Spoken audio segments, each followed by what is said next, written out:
We've reached the final fixture of USL Jägermeister Cup group play in 2025. Tonight, it's a Jägermeister Cup edition of the No Quarter Derby featuring first place in Group 6, Tampa Bay Rowdies and Charleston Battery.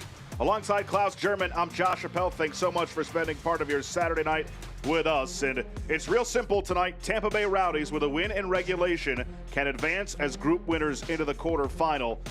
It gets a little more convoluted from there. There's three other scenarios where they can advance, but all that's at stake for Charleston Battery tonight at home. They want to play spoiler against their No Quarter Derby rivals. And one of the newcomers for Charleston, a team with already a ton of depth, is our fleet feet player to watch. It's Jeremy Kelly. That's right, Josh. I play with a lot of experience here in the USL, coming from England, looking to add a little more depth on this team on the left side, but can also play on the right side as well. For more on Jeremy Kelly and what he brings to the Battery, let's hear from Izzy Sullivan to see how Kelly is fitting into the squad. Thanks, guys.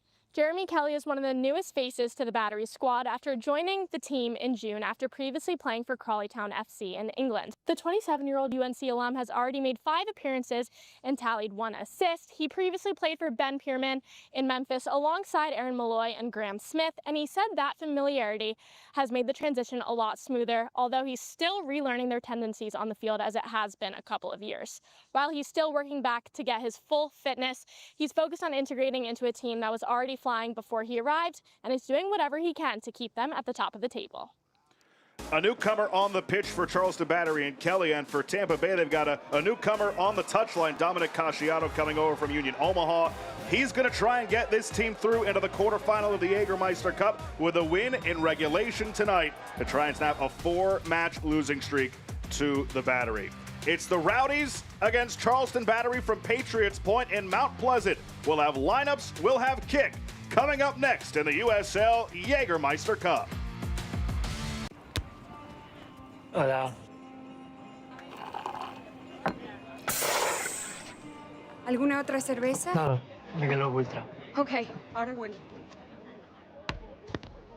I can.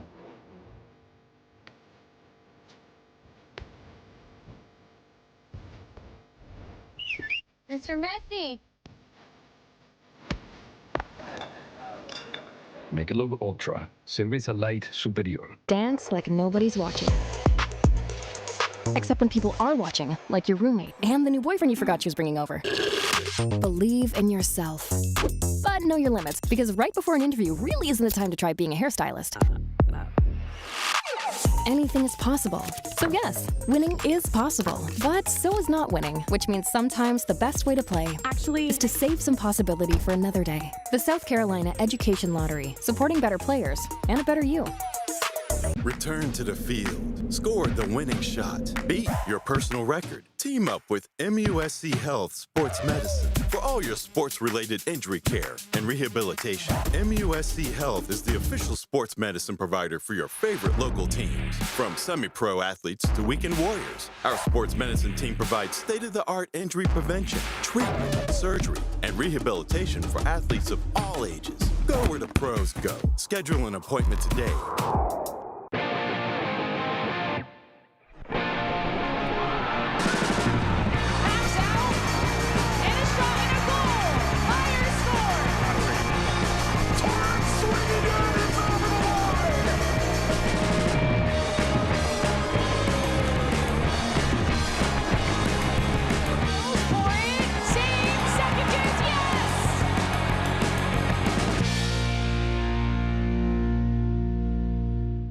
Jägermeister is proud to be the presenting sponsor of the USL Jägermeister Cup. Take a shot at glory and celebrate the magic of this exciting tournament all year long. Please drink responsibly. Tonight's walkout is sponsored by The Ideal Life, the title sponsor of the Charleston Battery. From Patriots Point in Mount Pleasant, final fixture of group stage action of the 2025 Jägermeister Cup. Here are the starting 11s. First for Ben Pierman and Charleston Battery. No Juan David Torres tonight available for the Battery. A lot of squad rotation, but still a very good group playing tonight for Ben Pierman. And then on the other side for Dominic Casciato and Tampa Bay Rowdies, Arteaga up top. Ubens Pasillas, the leading scorer. He scored in all 3 Jägermeister Cup games. He's available off the bench. Yeah, so far we got to keep an eye on Arteaga, one of the players that has been a great impact so far, scoring many goals and actually giving Tampa the chance to be where they are today first and with the chance to qualify right into the next round. It's so interesting to look at the USL Championship regular season table. Tampa Bay near the bottom of the Eastern Conference, still a chance to make the postseason. You've got Charleston Battery leading the Players' Shield race in the entire league, and yet here in Jägermeister Cup action, it's the Battery who are winless in the Jägermeister Cup, eliminated from quarterfinal chances, and they'll look to play spoiler tonight against Tampa Bay, who leads Group 6, and this is the third match under their new head coach, Dominic Casciato. He was introduced on July 8th. He's the two-time USL League One Coach of the Year, and a tremendous run with Union Omaha, back-to-back Players' Shield titles, won the USL League One Championship last year as well, has seen some time as an assistant at USL Championship, and now is leading a club for the first time. And not only are they trying to advance to the quarterfinal tonight, Klaus, but they're trying to snap a 4-game losing streak to Charleston Battery.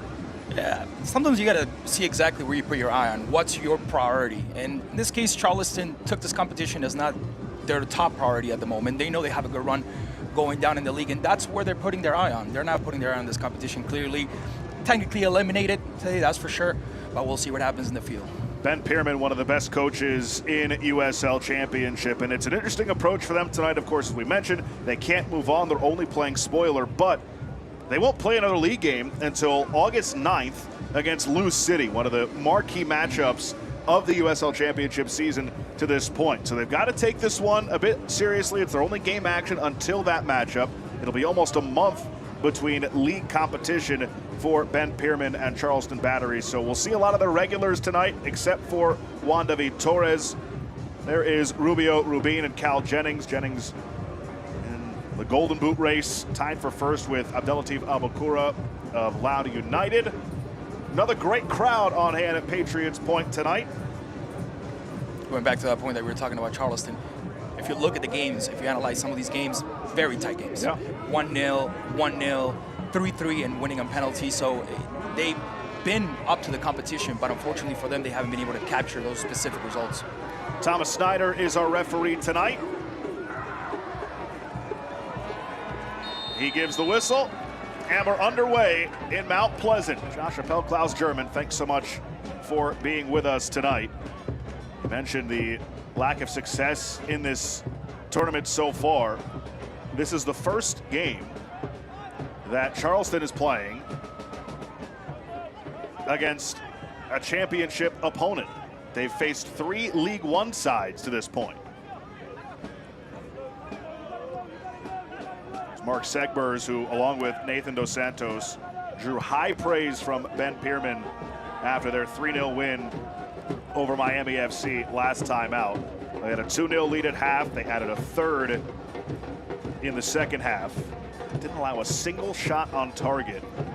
They were able to avenge a league loss at Miami back in the middle of June, which was their only league loss since a 1-2 start in March. So they're playing some excellent football as of late. Haven't had that same success in Jägermeister Cup action, however. The whistle blows for a foul as Rubio Rubin went down courtesy of Blake Bodley. This Tampa Bay Rowdies side trying to rally under their new head coach, Dominic Casciato. Steve Coleman served as the interim for a good portion of the season. Rowdies in unfamiliar territory, trying to work their way up from the bottom of league play, but how huge would this be if they can win in regulation tonight, advance out of Group 6 and into the quarterfinal. This free kick scoring opportunity is brought to you by ProLift Garage Doors. Another ProLift Garage Doors free kick here for the Battery. Arturo Rodriguez stands over it. He scored his 4th goal of the season against Miami FC. Last time out, he curls it in, and the header goes just wide. First opportunity goes the way of Charleston, and it whistles past Ethan Bandre. A sigh of relief for Tampa Bay. It's a wonderful cross by Rodriguez. one of his qualities. Knows how to treat the set pieces very, very well. Knows how to put those balls in the area very well, and does exactly what he did. In this case, the header was a little deviated away from the goal, but a good chance to start off by Charleston.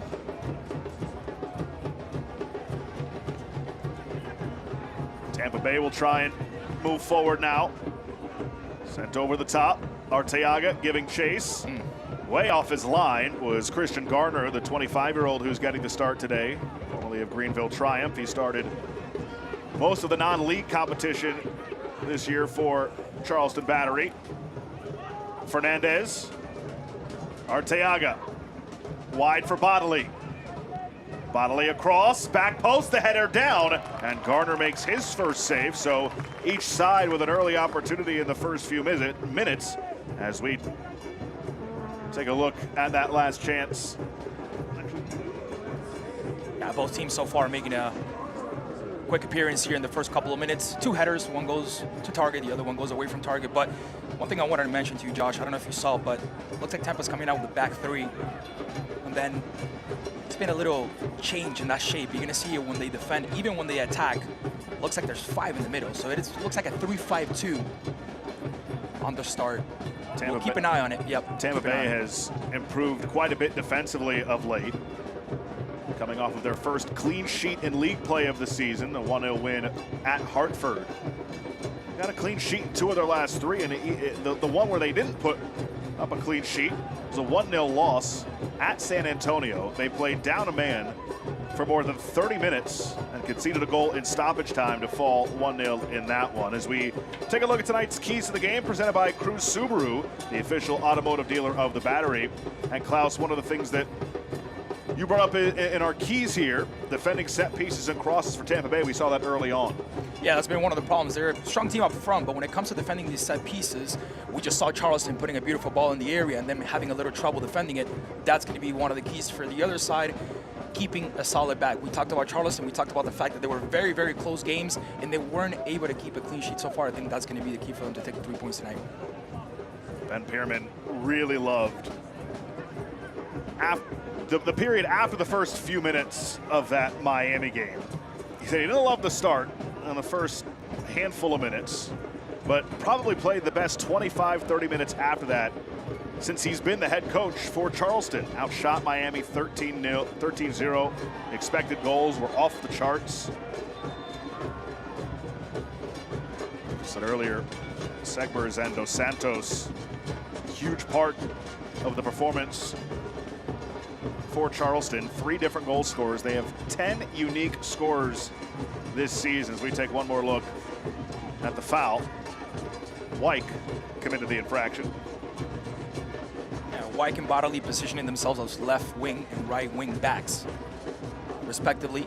Both players obviously participating on the defensive side, but also going into the attack. That's why when the team moves forward, you can clearly see that back three with Bancazio, Castellanos, and Guillen. So another free kick opportunity coming here for Charleston. Brought to you by ProLift Garage Doors. Rodriguez will put it in play. Through the setting sun. Bright here in Charleston tonight. This is out for a corner. Last touch by Lewis Hilton of Tampa Bay. So Rodriguez will take the corner, brought to you by the Pepper Law Firm, the official legal services provider of the Battery. So early on, we'll see how Tampa Bay on this third opportunity of a set piece defends it. It's punched away by Bandre, but chased down wide by Landry. He sends it back towards goal, the back post, and that's off of Wyke and into the bleachers for another corner kick for Charleston. Another Pepper Law Firm corner kick coming for the Battery. Good defending on the far post, keeping and marking. You saw how Wyke had to capture his man, couldn't leave him alone, got him at the far post and prevented what could be a possible goal. Rodriguez gets another crack at it, low in swinger. Hilton clears it away. So here's what's at stake for the Rowdies tonight. A win in regulation, they move on to the quarterfinal. There are 3 other scenarios where they can advance. Get to that in a second. Moon trying to weave through Landry, and then the late foul comes after Landry took it away. Hard foul there from Castellanos. Make that Crisostomo. Yeah, it's a very smart foul if you think about it, because it could have possibly generated a counterattack. So you wanted to make sure that didn't happen. Cuts off the play and prevents a future attack. Now they can sit back as Charleston will reset from way deep.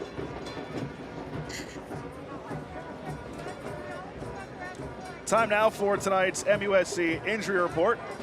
Yangaberi for Tampa Bay is back and on the training grounds. Still a little bit of ways away from joining the group in games, but good to see him back out in training. Kuzemka still out with the knee injury for Charleston. Outside of that, teams are generally in good shape.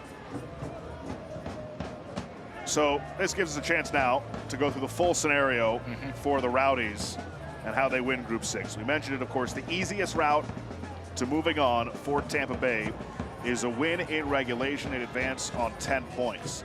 Now, if the Rowdies go to a penalty shootout and win it, and Greenville Triumph also wins in a penalty shootout against FC Naples, Tampa Bay will move on as well. Third scenario, if the Rowdies lose in a penalty shootout and Greenville wins in a penalty shootout, scoring fewer than 3 goals, and Miami FC fails to win in regulation against South Georgia Tormenta, Tampa Bay will advance on goals scored in the group play tiebreaker over Greenville. And there's a fourth scenario. If the Rowdies lose in regulation and Greenville loses in a penalty shootout or regulation, scoring fewer than 3 goals, and South Georgia Tormenta wins in a penalty shootout against Miami, Tampa Bay will advance on goals scored in group play. Got all that? We got it. All right. Easier for them to just keep it simple and try and get that victory here in regulation. If they do, none of the other stuff matters. 10 minutes gone by, and Charleston have controlled play to this point. They're excellent at home. Last year they were 13-1-3. This year they are 8-1-0 at Patriots Point. They've got that big match on the road at Louisville looming next on the 9th. Second meeting of the season in league play between the two sides. Charleston dropped the opener to Lou City here at Patriots Point. So they'll try and avenge that, but first try and play spoiler against Tampa Bay as Fernandez takes it away. Has Bonley to his left, plays it towards the right post instead, over the head of Arteaga. And Archer lets that roll out. It'll be a throw-in for Charleston. So the build-up started okay for Tampa Bay there, but touching the final third, not there from Fernandez. Yeah, obviously Arteaga goes very well in the air, so they were looking for his head. They hit it right into the back of the net, but the cross was a little too much for number 9, who obviously is not a big pace player. He's not going to run too much after the ball. He tried to get to it, but just simply couldn't. So far, it's a very interesting game, mainly concentrated in the middle. Arteaga, the Venezuelan, has scored in 2 of the 3 Jägermeister Cup games this year for Tampa Bay.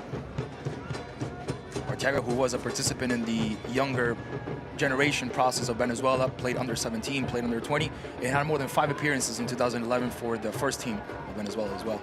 He was excellent in his first season for Tampa Bay last year, scoring 18 goals. This year, a bit slower in production. He's a quality player.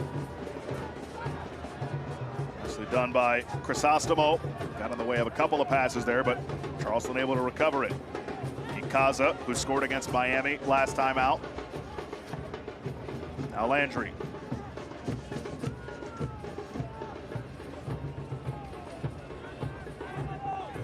Graham Smith, 29-year-old out of Highlands Ranch, the 2024 USL Championship Defender of the Year. Now Segbers tries to cross, sent away by Tampa Bay, and then cleared over the touchline for a Charleston throw. So So far, so good defending that final third from Tampa Bay. Yeah, so far good defense from the visitors, and also you can tell Charleston is concentrating their attack on the right side. That's where they feel comfortable. Rodriguez tries to feed it in one more time.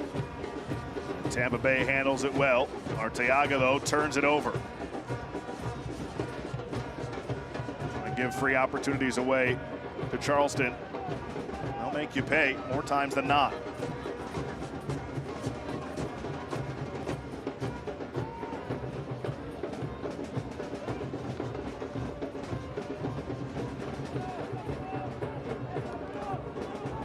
Tampa making it very, very difficult for Charleston to find that space, to put an interesting ball to penetrate to the defense. So far, making it very, very hard for them. That's why you can keep seeing the passing going back and forth right in the middle. Good pressure as well from Tampa. The mindset that Dominic Casciato wants from his side in Tampa the rest of the year. No matter where they go, they're going to try and win. Be resilient, be tough to beat. What better way to show that than winning at Patriots Point to advance in the Jägermeister Cup action. A huge confidence boost to a side that has had some terrible luck with injuries, just general luck in their matches. Played so many close games this year. A club that's used to so much success, one of the most storied clubs in the history of this league, in the history of American soccer. Things have just not fallen right for them this year. On their third different head coach in 2025. Steve Coleman did a nice job on an interim basis before giving way to Casciato, who was hired earlier this month.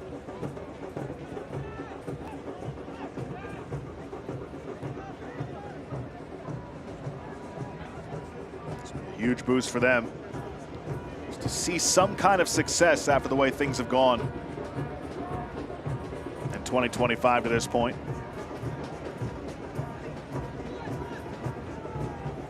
Again, a win in regulation gets them through. A win in a shootout makes it a little more convoluted, but they'd still be in the driver's seat. They need a Greenville Triumph win in a penalty shootout against FC Naples. The Rowdies do indeed win in a penalty shootout as well.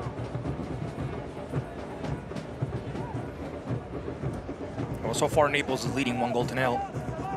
About to reach the halftime. And Miami's leading South Georgia Tormenta 1-0 as well. Both games about to reach halftime. Keep you updated on those scores throughout tonight. Hilton takes away. Lewis Hilton gets it back. Lewis Hilton from distance and just whistled it high over the bar. Again, a good build up there from Tampa Bay. And a good attempt there from Hilton, just couldn't put it on target. It's a very good recovery there by Fernandez. Hilton that carries it over, does it himself. Had a couple of different options, especially one through the middle. Beautiful 1-2 with Arteaga. This shot goes way over the crossbar. There's a good chance by Tampa, who again tries to coordinate their attacks on the left. Just like we've seen Charleston do it on the right side, they feel more comfortable attacking to the left side. Lewis Hilton, one of the guys that Dominic Casciato told us this week he was really excited about getting a chance to coach. And you know, not often that you take over a job mid-season and you've got the talent on paper that Tampa Bay has. They get a little healthier. Don't rule them out making a run and sneaking into the postseason. And again, piling up some wins here in the Jägermeister Cup, advancing to the quarterfinal would certainly build up some confidence for this group. Trying to go over the top, and this takes one hop into the arms of Ethan Bandre, who is taking over the starting role from Nico Campisi. Started the last 7 games in league play and has started now 3 of the 4 matches in Jägermeister Cup action. The USL on ESPN2 winds down July with 2 conference matches between teams fighting to stay in the playoff race. On July 29th at 7 p.m. Eastern, it's an Eastern Conference matchup between Pittsburgh Riverhounds and Miami FC. And on Wednesday, July 30th at 10 p.m. Eastern in the Western Conference, Orange County SC takes on Phoenix Rising, all on ESPN2. Smith. That doesn't go the way he probably would have envisioned. throw into Tampa Bay. So we're into the 18th minute. Yeah, Tampa definitely rotating their squad a bit. We talked about Nico Campisi. I had the chance to cover Argentine soccer for many years. A very, very safe keeper, a keeper that you could definitely trust, especially on a one-on-one. Played for many years in Unión de Santa Fe in Argentina, so definitely one of the most important players that Tampa also has. And let's not forget one of the top scorers of this competition with 3 goals, Rubens Pacius, also in the bench, looking to get some minutes, looking to possibly, get another goal and be by himself the top scorer of this competition. Jennings trying to feed it through for Rodriguez. And again, Tampa Bay positioned well. Come up with the takeaway.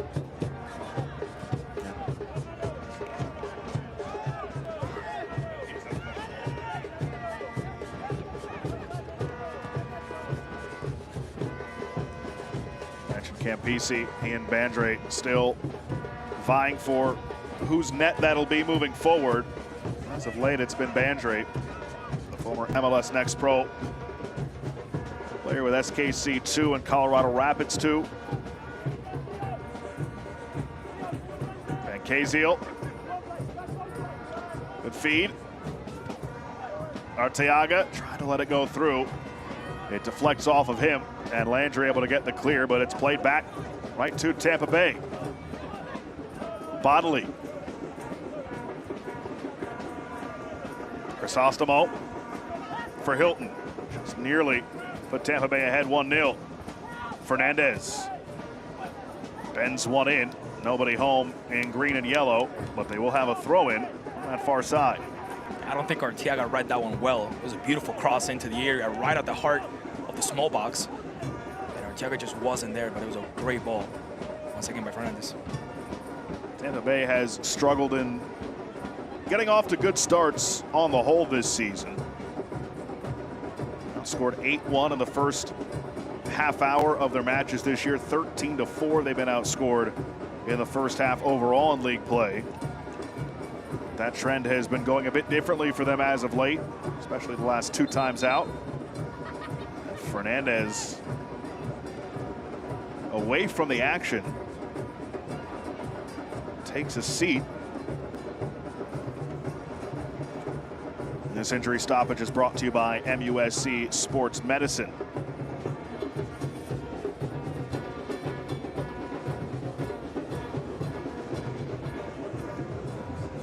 The 33-year-old Brazilian seems to be in some sort of pain there. He's the all-time leader for the Rowdies in appearances and assists, 3rd all-time in goals, 9th season as a Tampa Bay Rowdy. USL Championship Player of the Year back in 2022 when he scored a career-high 20 goals to go along with 9 assists. Missed a little bit of time this year, but you go back to the following season after he won Player of the Year. Missed the entire season of 23 with an Achilles injury. Every time you see Fernandez go down, you kind of hold your breath a little bit. He went down on his own after playing that ball across. Landry on your screen now. He's been an active force for Ben Pierman tonight, and he's been an active force in general. The native of Ivory Coast, 24 years old. Most yellow cards in USL Championship this season. In fact, he just came off of a yellow card suspension for accumulation as Casciato looks on, the 2-time USL League One Coach of the Year, defending League One champ with Union Omaha. Great hire for Tampa Bay. As Fernandez is back onto his feet, that's a good sign for the Rowdies. Looks like he will be replaced, though. I think we might have a substitution coming right up. At least there was one of the players there speaking to Coach Casciato, possibly looking to come in. So we might have a substitution here early on in the first half for Tampa. Don't want to risk too much. This is, of course, an important game for Tampa Bay, but you've got to manage that with your league action as well. And that'll be it for Fernandez tonight. He will come off in favor of Luis Alvarez, who joined Tampa Bay on transfer from League One side Charlotte Independence back in June. All-league first team last year as well. Still trying to find his footing with the Rowdies, coming on for his Another appearance. He provided a bit of a spark since he joined the club. Scored 15 goals in almost 80 appearances for Charlotte Independence, and now he's on for club legend Leo Fernandez in the 23rd minute.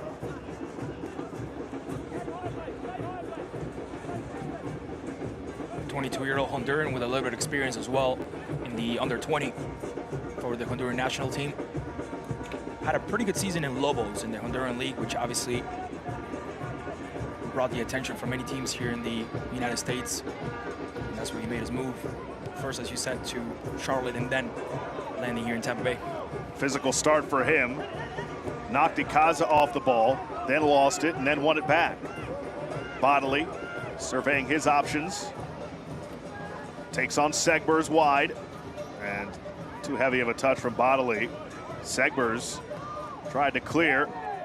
Bodily keeps it alive, wanted a foul, didn't get it. And it's a throw-in for Tampa Bay after all of that.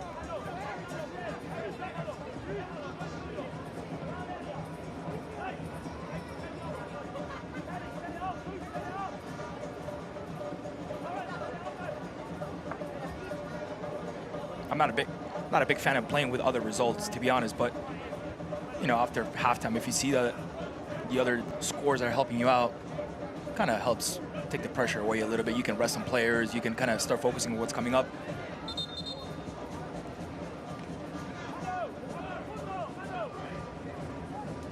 It's a difficult line to walk, I would imagine, if you're Dominic Casciato and Tampa Bay. Because really, if you take care of your own business and regulation, none of the other results matter. You're moving on. Exactly. And it'll be the first corner of the match here for Tampa Bay.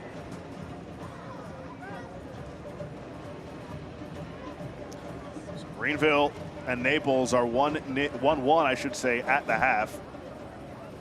Tormenta and Miami FC at the half as well, and it's Miami who have the 1-0 advantage. 6 scores. And so far with this score, Miami leading Group F.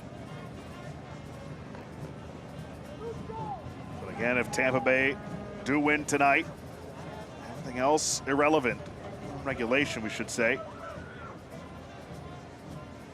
Off the corner, and in swinger.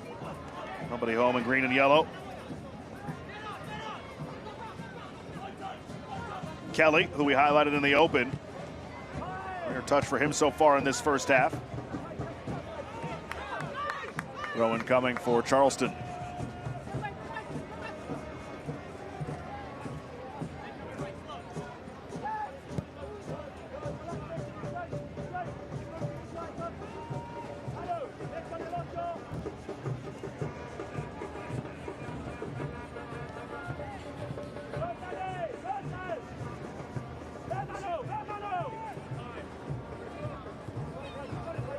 Even game through about 26 minutes.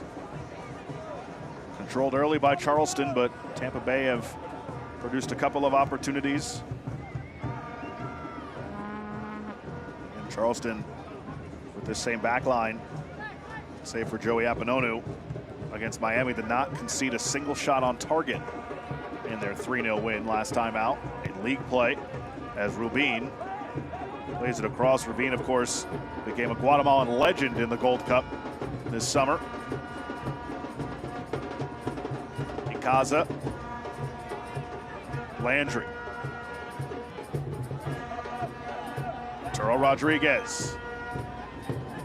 For Segbers on the wing.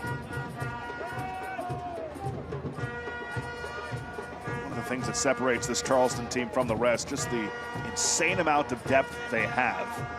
No Juan David Torres tonight, but up top you've got Cal Jennings, who's tied for first in the Golden Boot race, the former Tampa Bay Rowdy. You've got MD Myers, who's available off the bench. You've got Rubio Rubin, Jeremy Kelly, Douglas Martinez. No Juan David Torres, you're still strong in the midfield with Ikaza, Rodriguez, Landry, Malloy available off the bench. It's almost an embarrassment of riches for Ben Pierman of Charleston, and sometimes that lends itself to some difficult decisions. Everybody there on the same page. They know that Their head coach is going to be straight up and honest with them about their plans and what they want.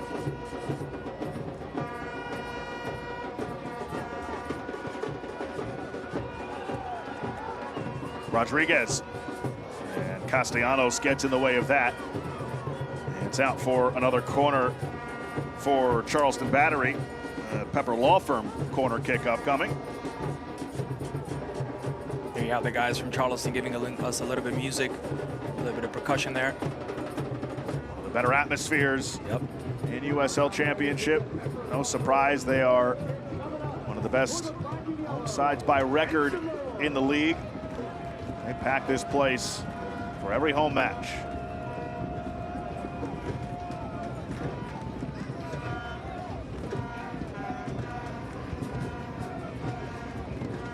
This will be an outswinger, or maybe not. Segbers for Landry. Wide again. Rodriguez dispossessed beautifully. And then Crisostomo goes down, courtesy of Rodriguez. And again, going back to our keys to the match for Tampa Bay. They've done such a nice job defending on set pieces and defending their own final third. Yeah, here it is. This is the second time that Tampa has that Charleston has a very good chance off a set piece. They decided to play a short, and they lose the ball. It happened in a corner as well, and it happened in a previous free kick. So obviously the pitch is not helping out for you to have that sort of game where you can play on the ground as good as you want to, or you could. And obviously Rodriguez out of frustration there, just commits the foul. Doesn't want any problems. But again, so far, if you would have to highlight someone, it has been number 10 on the far right side, providing almost every single ball that lands in the area. Rodriguez, third season with Charleston. The best chance creators on this team.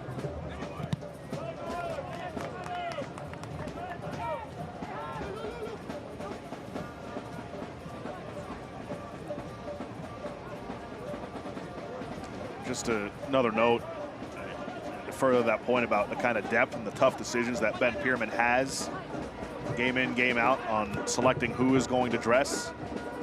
He goes, look, the hardest thing's to win. The second hardest thing is telling deserving players they won't be in the team. He was not afraid to cite Pep Guardiola and John Calipari at different points on our call too.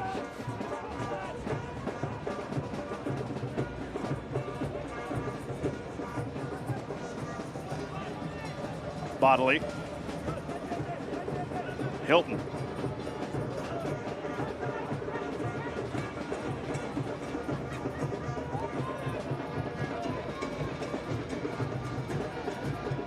Castellanos goes long down that right side, and too much for Nick Moon to handle. So we are past the half-hour mark here at Patriots Point. Still no score.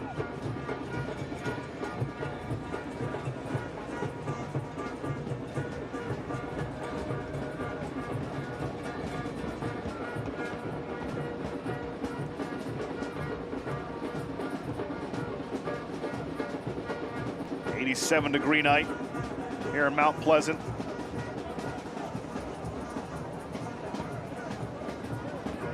.74% humidity. Tough night to play. Yeah, but one that both teams used to these type of conditions, especially Tampa Bay, coming, of course, from Florida.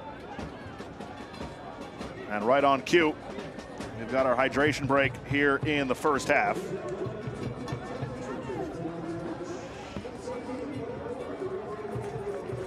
So far, Klaus, what are your takeaways from the first 30 minutes of this match? If we pretty much center our analysis on the first 5 minutes, it was a back and forth. Both teams had chances, both teams attacking, but after the 15th, 20th minute, both teams just pretty much concentrated their game on the middle. That's where, if we were to read a heat map, obviously the most possession we see would be in the middle. Not any clear chances of goal for either side. Keepers really haven't been much involved, so it's been a slow one so far.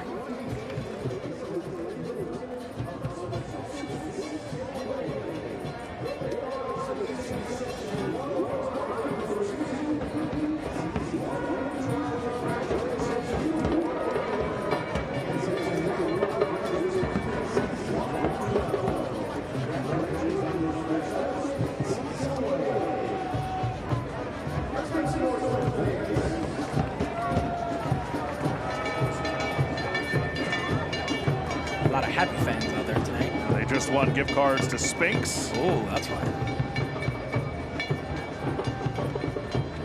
They're going home winners tonight. They're hoping that their side, Charleston Battery, can play spoiler and grab their only win in the Jägermeister Cup play, as they are eliminated just trying to play spoiler tonight as Tampa Bay advances to the quarterfinal with a win in regulation. The Battery are back in action here at Patriots Point on August 23rd as they take on Loudoun United. Tickets for that match are on sale now via SeatGeek, the official ticket provider of the Battery. And what a beautiful night in Mount Pleasant. The sun is setting here at Patriots Point. That Loudoun United match, the only home match in the month of August for Charleston Battery. They are at Louisville City on the 9th. Massive implications in that one. They're at Pittsburgh, one of the toughest places to play other than Patriots Point, on the 16th. Home for that match against Loudoun United on the 23rd. They're third place in the Eastern Conference, and then they close out the month of August on the road at Rhode Island in that atmosphere against the defending Eastern Conference champions, who defeated them in the conference final 2-1 last year. This, of course, tonight, also a rematch from the playoffs a season ago. Now it's Tampa Bay who has all the stakes as far as getting out of the group stage and into the quarterfinal. Don't forget that the two highest scoring teams that don't win their group will also advance as wildcard teams in the Jägermeister Cup. However, if that's to be Tampa, they need to get the scoring a little quickly here to put some on the board. If not, good old regulation win gets them through. We'll keep hammering that point home to you throughout the night. Third game under their head coach, newly hired from Union Omaha, Dominic Casciato. This Rowdies team have won 3 of their last 4 across all competitions. Their only loss, 1-0 in stoppage time at San Antonio, and they played down a man for over 30 minutes. The quality of play has certainly risen under Steve Coleman, and now Dominic Casciato. Here's Nick Moon. Moon working his way in. Nick Moon's shot didn't get through. Tense moment there for Charleston, but they stay calm and collected. They're able to work it free. Coming into this match, we could easily go over the options of what could happen, the results, but now with Miami leading, this could get a little tricky. Now there is a team out there that could potentially beat Tampa as far as goal differentials, but something, a catastrophe should happen here for Tampa Bay not to go through, even as a wildcard team. I mean, you look at Rhode Island, they're on 9 points, then you have Tampa Bay on 8. So analyzing here, I mean, it's even if Miami stays up top and they're not able to get the win, they should go even as a wildcard team. They shouldn't be eliminated. I mean, like I said, a catastrophe would have to happen in order for that. Now, the only match that Tampa Bay in their 3 that they haven't won in Jägermeister Cup action was against Miami FC back on April 26th. They lost 4-3 in penalties, but that's one that Tampa Bay jumped out to a 3-0 lead in the first half. And then conceded 3 for the tie in the second half. Couldn't get that extra point in the shootout. Right now, that result is essentially keeping Miami FC alive in the event of a Tampa Bay loss here tonight.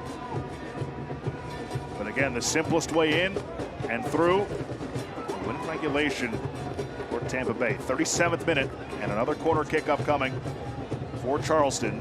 Brought to you by the Pepper Law Firm, the official legal services provider of the Battery.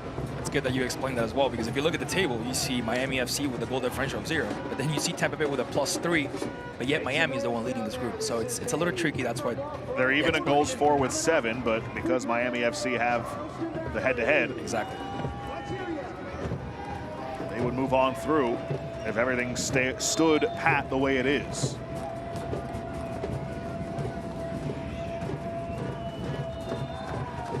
Rodriguez will take the corner. It's the 5th corner of the night already for Charleston in the first half, just 1 for Tampa Bay. Possession is 69-31 in favor of Charleston. The header, easily handled by Bandre. Not sure that was on target either way. Header from Smith.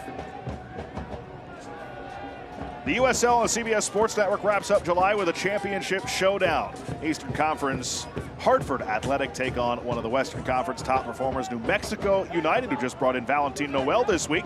That's on Wednesday, July 30th at 8 p.m. Eastern on the CBS Sports Network. Josh Chappelle, Klaus German with you as the first half winds down from Patriots Point in Mount Pleasant.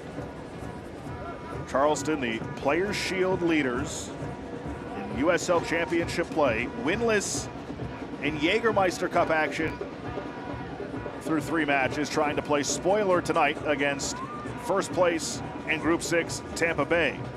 Leo Fernandez left in the 23rd minute with injury. So Tampa Bay playing a little bit short-handed. Foul here on Charleston. Emilio Icaza will also be booked. Icaza, a fan favorite here. Legendary postseason. Charleston's run to the final in 2023. Now mixing it up a bit with Crisostomo. And Icaza showing the yellow. That's where most of the fouls have been, trying to cut off future attacks. I don't know if this one specifically was for a yellow. Yeah, it looks like it's a pretty tough challenge there, right at the back of the heel. And the yellow card for Icaza. I believe the first one of this match. Yeah, first yellow issued to either side. Thomas Snyder has let him play for the most part.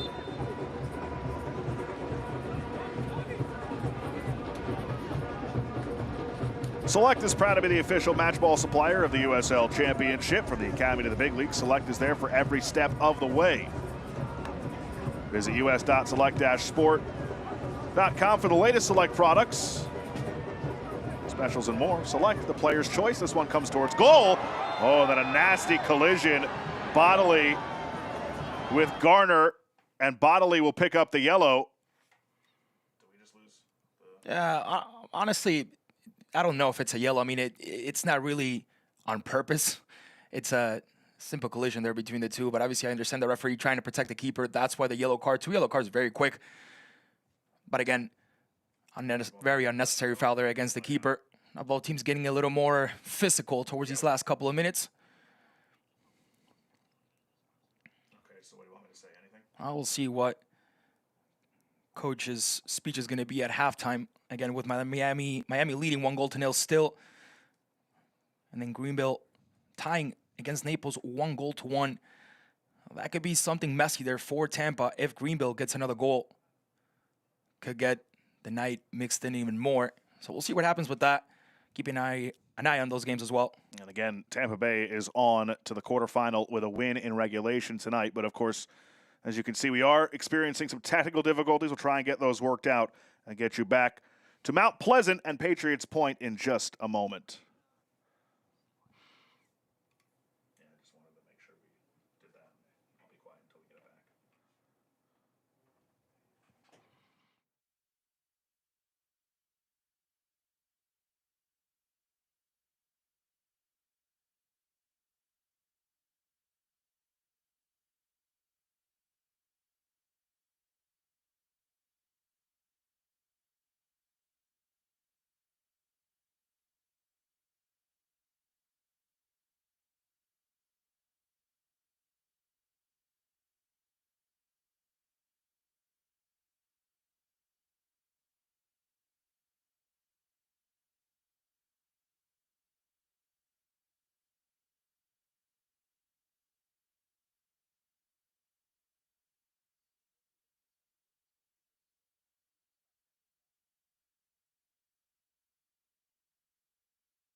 welcome you back to Patriots Point. We are going to get a concussion substitution. Christian Garner, keeper tonight for Charleston Battery, is going to come off after the collision with Blake Bodley, who was shown a yellow. And Luis Zamudio, who was tied for 4th in USL Championship in saves, will replace Garner. We appreciate you sticking with us through those technical difficulties. Thanks to our incredible crew getting us back. The entire time we were gone, Christian Garner was being tended to. And as you can see, his night is unfortunately over. And Luis Zamudio will come on. Here's what happened. Oof. A collision in the air and then the impact hitting the ground as well. Yeah, I think what happened here is that obviously he tried to stay with the ball. He tried to not let go of the ball, and that cost him to just hit his head straight against the pitch there. You spoke about Zamudio, a player with a lot of experience. Started his career in America, in Mexico, one of the most prestigious teams in Mexico, and then moved to different teams like DC United, even Miami FC, Pittsburgh Roundhouse, and even Colorado Switchbacks. So vast majority of experience for number 55 here. He's got experience, but before this season, I only played in 6 matches since 2022, so there was a lot of uncertainty on what he would look like taking over in goal this season as the main starter for Ben Pierman, and it has been hugely successful. Bodley sends one across. Smith gets it away for the moment. Hilton plays it through for Arteaga. Arteaga tried to pick that upper 90 and nearly put Tampa Bay in front at the end of regulation of the first half. One more look at it. What a hit here from Arteaga, but just missed the target. And they've been connecting with each other all afternoon long. Hilton and Arteaga back and forth. This shot by number 9, very close. His second option for tonight. Will the third one be the lucky one? We'll see. Stoppage time is brought to you by MUSC Health Sports Medicine. 10 minutes of stoppage time. We had a couple of injury stoppages over the course of this first half. Of course, the one just now for Christian Garner, then earlier Leo Fernandez went down for a few, and so here we are, 10 minutes of stoppage time in this first half, and we'll have another card shown to Lewis Hilton. So the bookings have come plentiful in the back half of this first half. Bodley and Hilton booked for Tampa Bay so far tonight, and Emilio Icaza has one as well. Icaza was the one who went down. Icaza went down. He got the yellow card earlier, so he quickly turned around, looked at the ref, opened his arms, and asked for a yellow card. And I think that's why Hilton gets it, because I haven't seen him committed too many fouls, and honestly, it wasn't a foul that deserved the yellow, but the referee understood it that way. Sometimes looks a little bit worse in real time than it does when we slow it down. Cal Jennings been very quiet tonight for Charleston. Tied for 1st in USL Championship in the Golden Boot race, the former Tampa Bay Rowdy. You know he can make an impact on this match at a moment's notice if you fall asleep.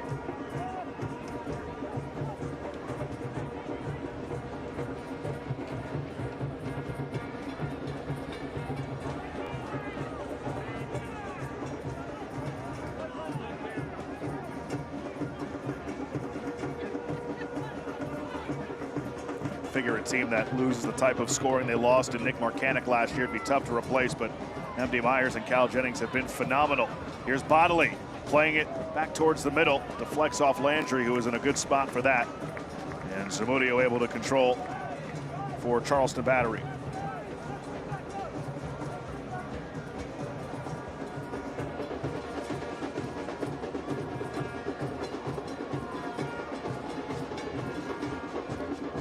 Looks like we have a goal from South Georgia against Miami, so that puts Tampa Bay back in first place momentarily. Great news for the Rowdies, but they got to take care of business on their own end tonight. Yeah. You don't want to leave it up to fate. No. And other folks, they can control their own destiny with a win of regulation.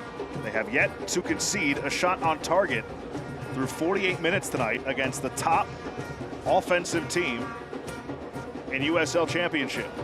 Leading the league with 38 goals scored, averaging over 2 per game, but in this Jägermeister Cup, that scoring punch has just not been there for Charleston. A 1-0 loss to FC Naples on the road as Rubin plays it in front, takes a deflection, and goes in. Something from nothing, just as we were talking about it. And Charleston Battery strike first at home in stoppage time of the first half, trying to play spoiler. Well, that's where Jennings has to be. Now, throughout the first half, we talked about him. We talked about the importance that he carries. But throughout the game, at least this first half, he was always on the left, always playing on the left. Now look where he is, right at the heart of the box.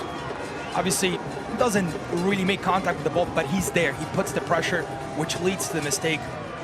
Charleston leads right before halftime, 1-0. Yeah, it looks like it went off of Castellanos for an own goal, and that is just a tough one to swallow if you are Tampa Bay.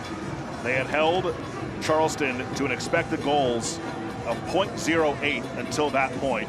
No shots on target, and an unfortunate deflection off the veteran Robert Castellanos gives Charleston the 1-0 lead here in the first half. That Battery goal is brought to you by Diamonds Direct, the official jeweler of the Battery. So now, how do the Rowdies respond?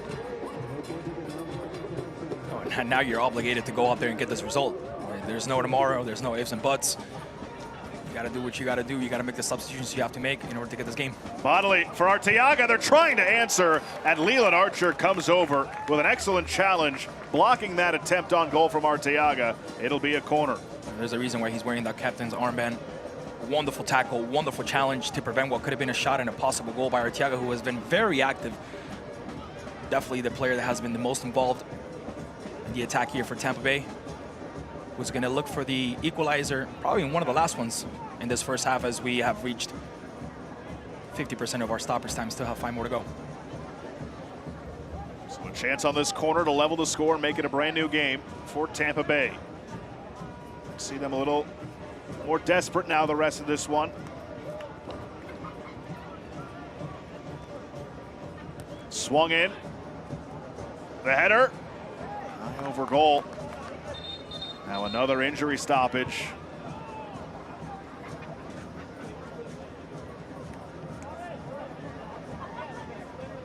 Does not look great.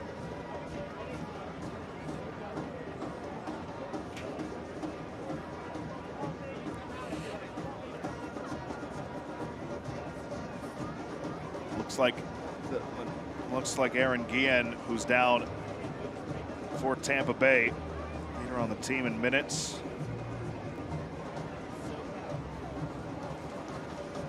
This injury stoppage brought to you by MUSC Sports Medicine. It does look like the thumbs up has been given.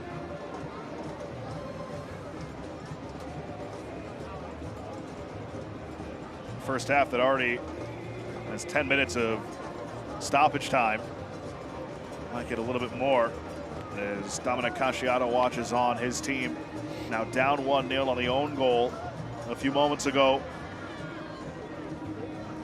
Trying to advance Jägermeister Cup play. They enter tonight controlling their own destiny, a win in regulation, getting them through. Good to see Guillen able to jog off under his own power.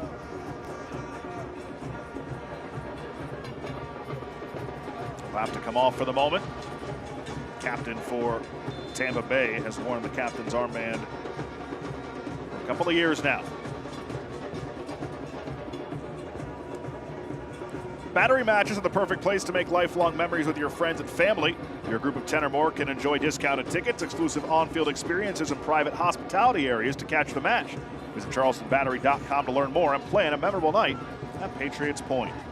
Well, South Georgia Tormenta here giving Tampa Rowdies a little bit of a helping hand, leading 2-1 against Miami now. So now without Tampa Bay pretty much doing anything, and even now down in the scoreboard, as of now, they're qualifying. So if you're one of the teams trying to chase down Tampa Bay, you're a big fan of this result at the moment as Alvarez tried to slide it through. Collision in the box. Segbers and Bodily went down, but no whistle there. Goal for Charleston, officially now an own goal off Castellanos in the 4th minute of stoppage time of the first half. That's what Charleston was missing. Heavy presence in the area on the box, and they didn't have any. You saw a lot of play on the outside, on the wings.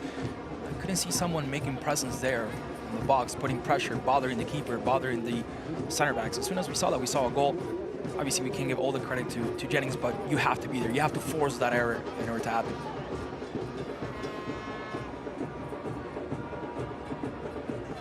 Equalizer here from Tampa Bay before half would be massive. Have to score twice in regulation and hold Charleston to just the one. They want to advance by winning. It's a whole lot more complicated after that.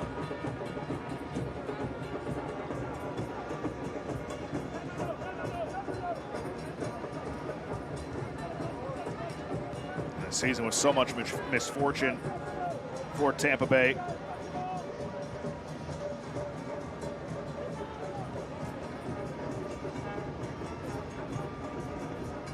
I'm hoping that tonight is maybe a reversal of that. It's looking good for a good bit. Settled in and putting together a very good road performance against this Charleston Battery side, but it seemingly was an innocuous ball towards goal. Charleston, a little bit of luck, able to take the 1-0 lead as Jennings feeds it across as he went down. It's cleared away. Hilton on it now for Tampa Bay. Jennings, who originally started on the far left side, moved towards the right. First the middle, then towards the right, and he's been a little more participant. Remember before the goal, we even talked about him not being in contact with the ball at all. Non-existent pretty much in the first 35, 36 minutes. Forces that error, but now becomes a little more active with the ball, participating and getting involved in the match. It shouldn't be a surprise that Jennings, even though he wasn't credited with the goal, was involved in the scoring, at least in the play that led to the own goal. He and MD Myers in the first two matches accounted for all 5 goals for the Battery against the Rowdies. Van Kaziel trying to weave his way through. Charleston closed down and got it away. Kelly for Dos Santos, and now Kelly gets it back. Moon cut him off. Ikaza for Rubin. Segbers with room.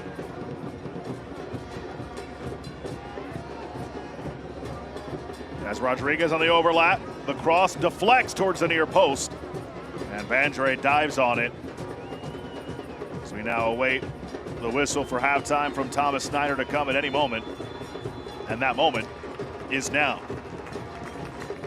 A frustrating first half for Tampa Bay. They trail 1-0 to the Battery on an own goal in the 4th minute of stoppage time off of Robert Castellanos. And if Tampa Bay are to move on into the quarterfinal, they will need a strong, strong second half performance against Charleston Battery. Beautiful night here in Mount Pleasant in the Jägermeister Cup final game of group play.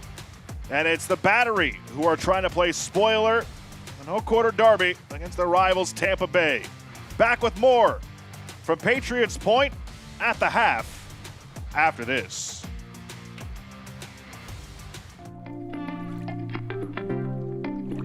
Charleston is located in the low country of South Carolina.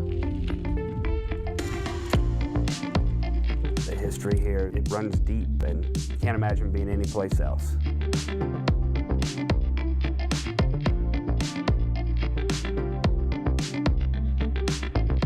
This place is magical.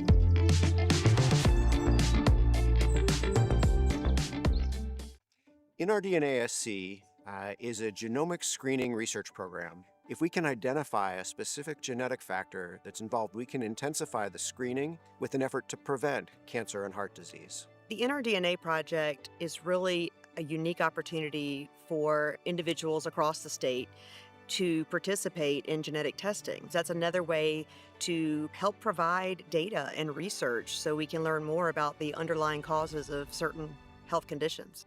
Declare your purpose at Charleston Southern University, offering a wide range of undergraduate degree programs, including majors like aeronautics, engineering, business, and education. CSU is committed to providing you with a biblical worldview and a cutting-edge education. The campus experience includes Division I athletics, small class sizes, intramural sports, and more, all at the only Christian university in the Lowcountry of South Carolina.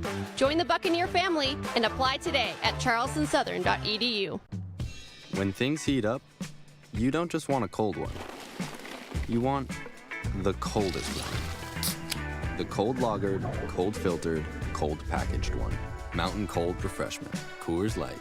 Choose chill. Welcome back to Patriots Point in Mount Pleasant. Final match of group action in the Jägermeister Cup. It's Charleston Battery who are eliminated.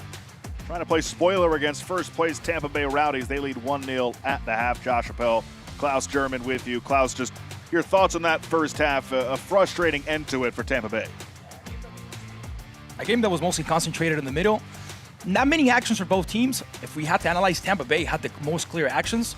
But off a mistake, off of an error, Charleston ends up leading the first half 1-0. As you said, Tampa's going to need a very strong second half in order to turn things around. A win in regulation gets them through to the quarterfinal. Well, 17-year-old Vigo Ortiz is on now to discuss his journey from playing for the Mexican youth national teams to MLS Next, to eventually landing his first professional contract here in Charleston with the Battery. I'm Vigo Ortiz. I'm from Dallas, Texas, and I play left wing. I was like 3 or 4 when I started playing, and my parents just got me into it, and then after a while I just felt like this is what I wanted to do and become, and yeah, I just fell in love with the game.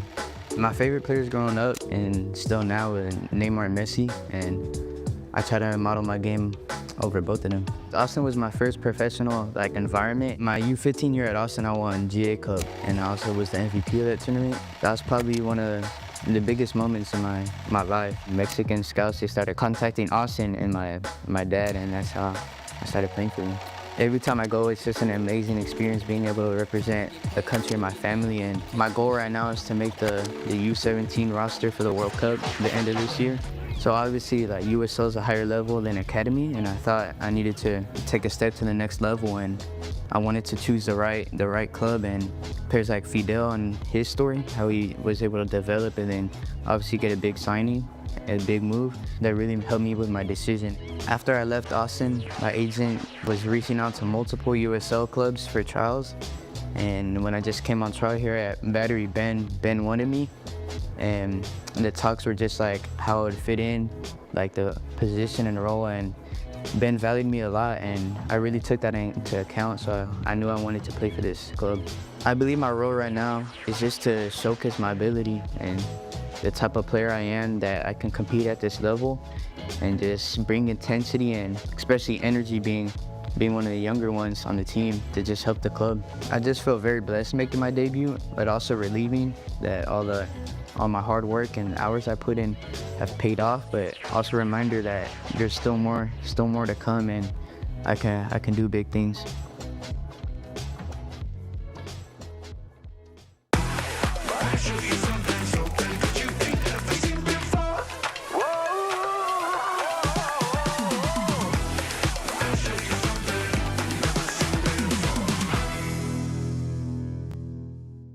Whoa, termites can eat a pound of wood a day. Pound of wood a day. Pound of wood a day. Pound of wood a day. What's wrong, Daddy? Daddy? You okay? Keep termites out of your home and your head with our premium guarantee that covers up to $250,000 in new termite damage. Before panic shows up, Terminix it.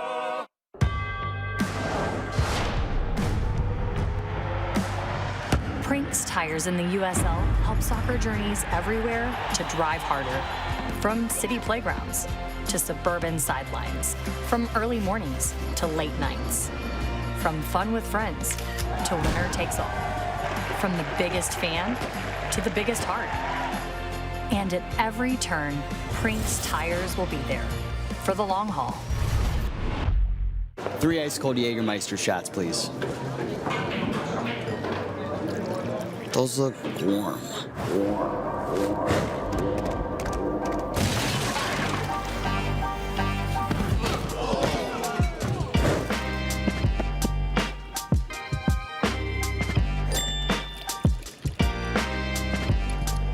Serve it cold or don't serve it at all. Jägermeister. Damn, that's cold. 3 up top and not 2. Take a 2-1 Hartford. Hands home at the back post. The Kings of Chaos strike again. Hola. ¿Alguna otra cerveza? No, Michelob Ultra. Okay, order one. I can.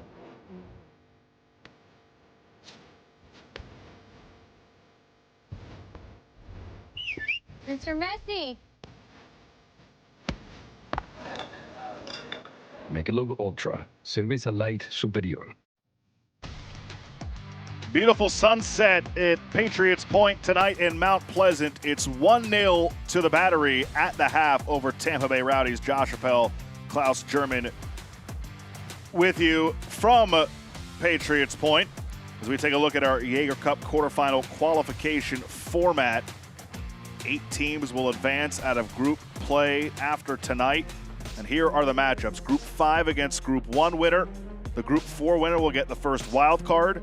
Group 6, the winner of this group, will take on the winner of Group 3, and the second wild card will match up with the winner of Group 2. 8 teams will move on. 6 teams that win their group, and the 2 highest scoring teams who finished in second place in their respective groups. Time for some news and notes around USL Championship. The draw for the knockouts at CBS Sports Golasso, as we just showed you, saw the matchups confirmed. 6 group winners and the 2 wild cards. Charlotte, Forward Madison, Greenville all have a chance to advance to represent League One in the quarterfinal. We'll get you an update on that Greenville match in just a moment. We have one Crawley Town transfer in our game tonight in Jeremy Kelly, but another one outward to Crawley Town from Orange County. Kyle Scott was transferred to the League Two side last week. Longtime Orange County player. Crawley Town have been trying to get him for a while, and they're finally successful in doing so.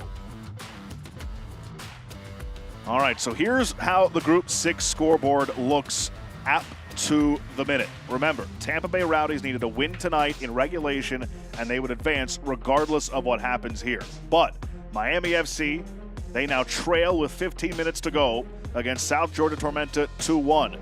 Greenville Triumph, a 2-1 lead over FC Naples, 2 unanswered goals after Naples took the 1-0 lead early in the first half.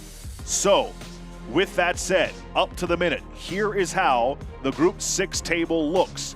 If all the results remain the same, if Tampa Bay do not come back tonight, and those 2 scores remain the same, here is how we will look moving into the quarterfinal. It would be Greenville who moves on, and Tampa Bay and Tormenta will be there, second and third eliminated from the Jägermeister Cup.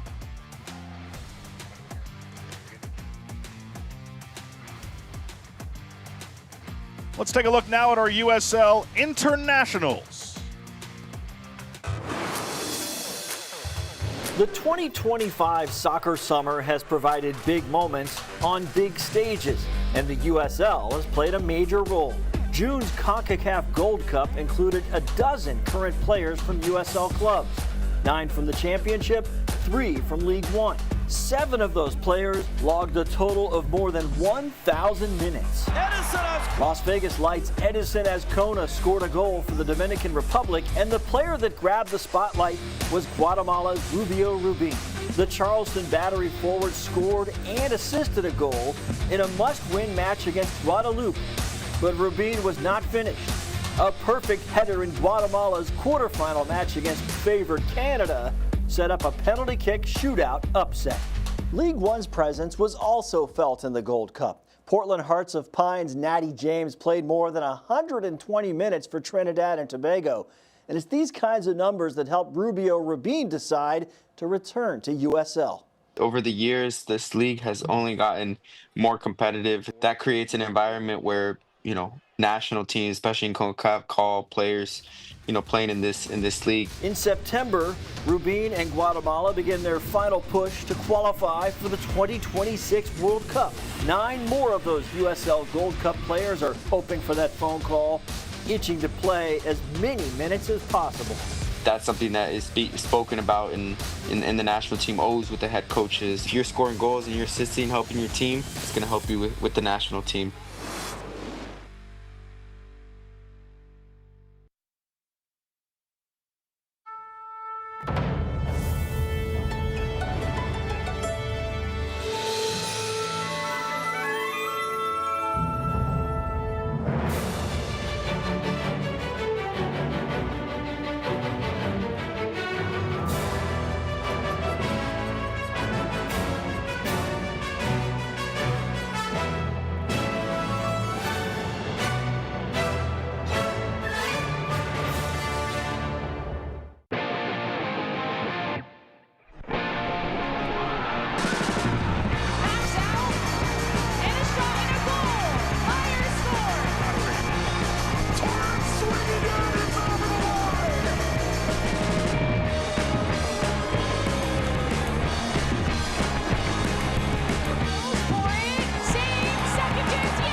Return to the field, scored the winning shot, beat your personal record. Team up with MUSC Health Sports Medicine for all your sports-related injury care and rehabilitation. MUSC Health is the official sports medicine provider for your favorite local teams. From semi-pro athletes to weekend warriors, our sports medicine team provides state-of-the-art injury prevention, treatment, surgery, and rehabilitation for athletes of all ages. Go where the pros go. Schedule an appointment today. 30 years of covering the Low Country, I know what your home means to you. Hi everyone, I'm Dean Stevens, and when it comes to heating and air or plumbing needs, I call Fix It 24/7. Why? This team is old school, do things the right way, they care. Whatever it takes to get the job done. I've seen it firsthand and why they call it legendary service. Nothing but the best for a legendary city. More than 500 5-star reviews, and I'm obviously not alone in how I feel. The next time you need service, go to fixmyhome247.com and click the Book Now button. Jägermeister is proud to be the presenting sponsor of the USL Jägermeister Cup. Take a shot at glory and celebrate the magic of this exciting tournament all year long. Please drink responsibly.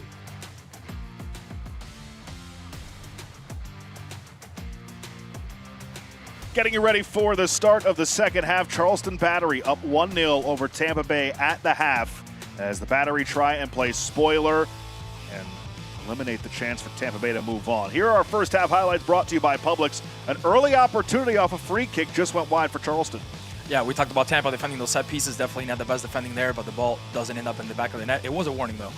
Tampa Bay then put together a couple of really quality chances. The give and go, Lewis Hilton finds an opening and just whistles it high of Christian Garner's goal. Garner eventually left the game with an injury. And then later on in the half, it was Manuel Arteaga trying to pick at that upper right corner, nearly put Tampa Bay on top. And here was the goal, the own goal off of Castellanos on a ball sent out in front by Rubio Rubin in the direction of the former Rowdy, Cal Jennings.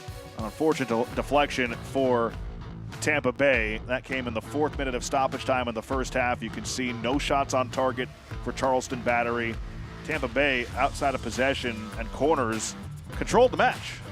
Yeah, it's very hard to see that you have no shots on target, but yet you're leading 1-0, which was what happened here. It was a little bit of, it wasn't the most clear first half from Tampa. They did have the most clear chances. We saw that off the foot of Hilton and Arteaga respectively. So hopefully for them, they can turn around in the second half where they're going to depend on themselves if they want to qualify to the next round.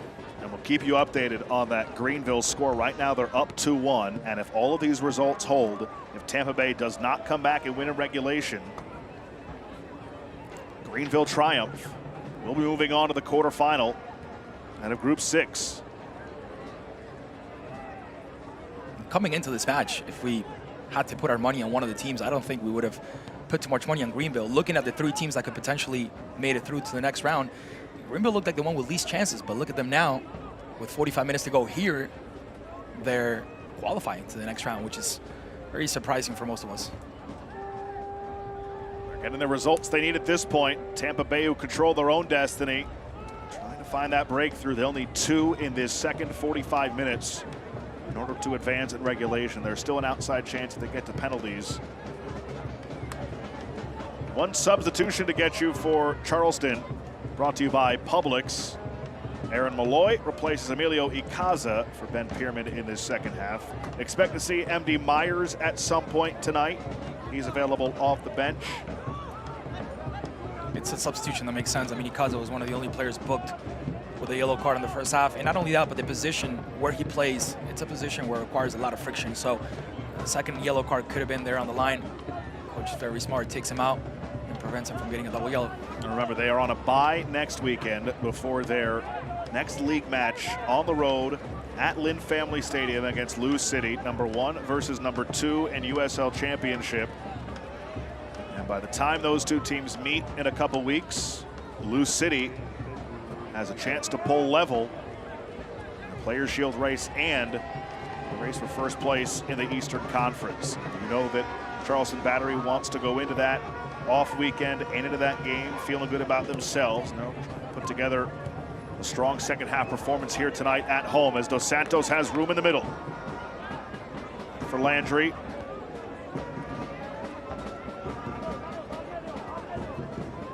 Landry was very strong in the first half.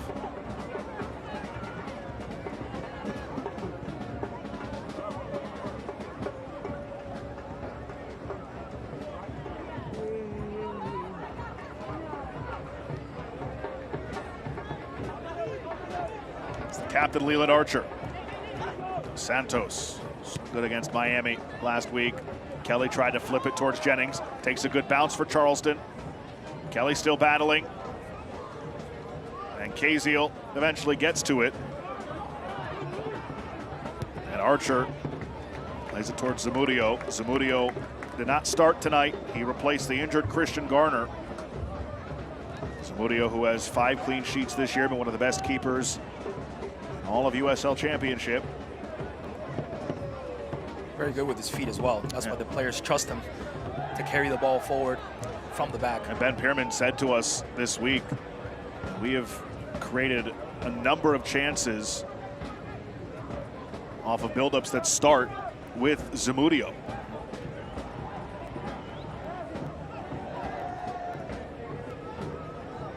Only goal tonight of the own goal variety from Robert Castellanos of Tampa Bay.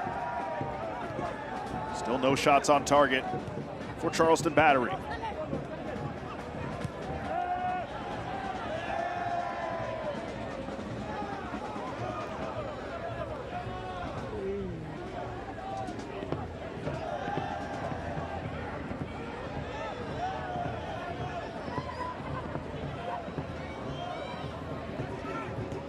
Santos, a lot of touches early in this half.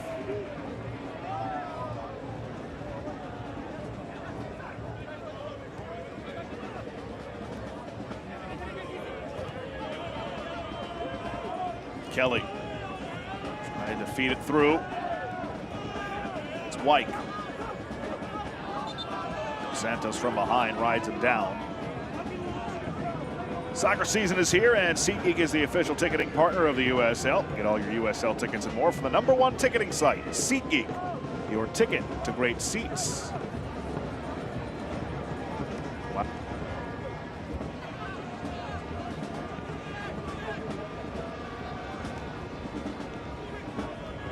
And of course, the Battery are back in action here at Patriots Point on August 23rd. Their only home match in the month of August. They'll take on Loudoun United, 3rd place in the East. Tickets for that match are on sale now via SeatGeek, the official ticket provider of the Battery and USL. Get yours now.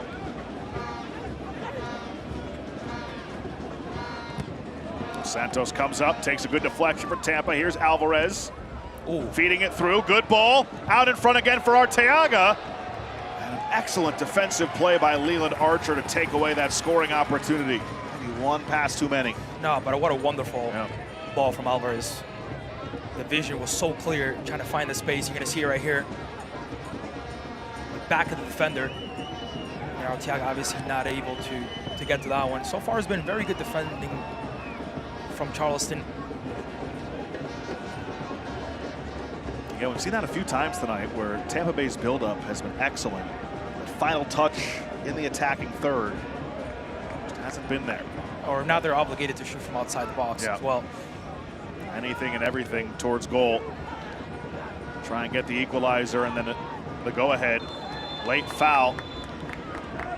As Landry went down. There's Alvarez, the former member of Charlotte Independence. Been here since June. Talk about Charleston's depth. Alvarez adds to it. Malloy was fouled from behind by Alvarez, but there was also Landry who went down right before that. It'll be a free kick here for Aaron Malloy. Free kick opportunity brought to you by ProLift Garage Doors.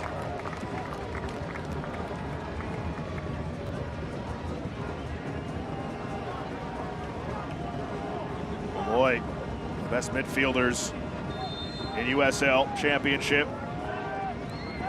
Goes short to Landry, back for Malloy. Wide for Kelly.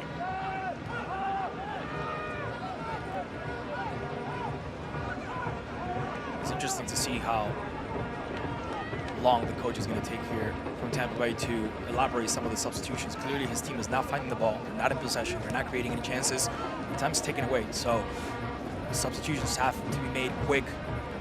The big one, of course, is Wubens Pasillas, sitting on the bench now, the leading scorer for Tampa Bay. He scored in all 3 Jaeger Cup games. When you need a goal, he's the one that they turn to. I imagine we'll see him at some point here. As Tampa Bay are desperate to get that equalizer, desperate to get the go-ahead and move on. Sometimes coaches wait 10-15 minutes into the second half to make the substitutions, but you don't have possession of the ball when you're not creating any chances, when the opposite team is the one controlling the game. Obviously, you got to get your hands on the substitutions a little faster, especially, like I said, when time's ticking away. Tampa Bay currently is not in the best situation. Pasillas came on in the 57th minute against Hartford and scored the game-winning goal in the 83rd minute to win for Tampa Bay. They won 3 out of 4 across all competitions.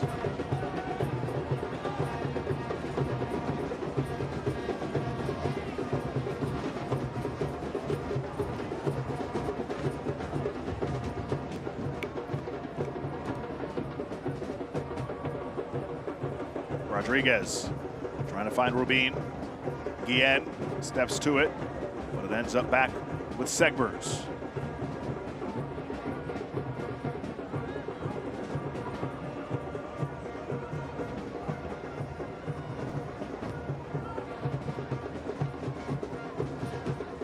We have said Landry's name so much tonight, been so good in his first season with Charleston.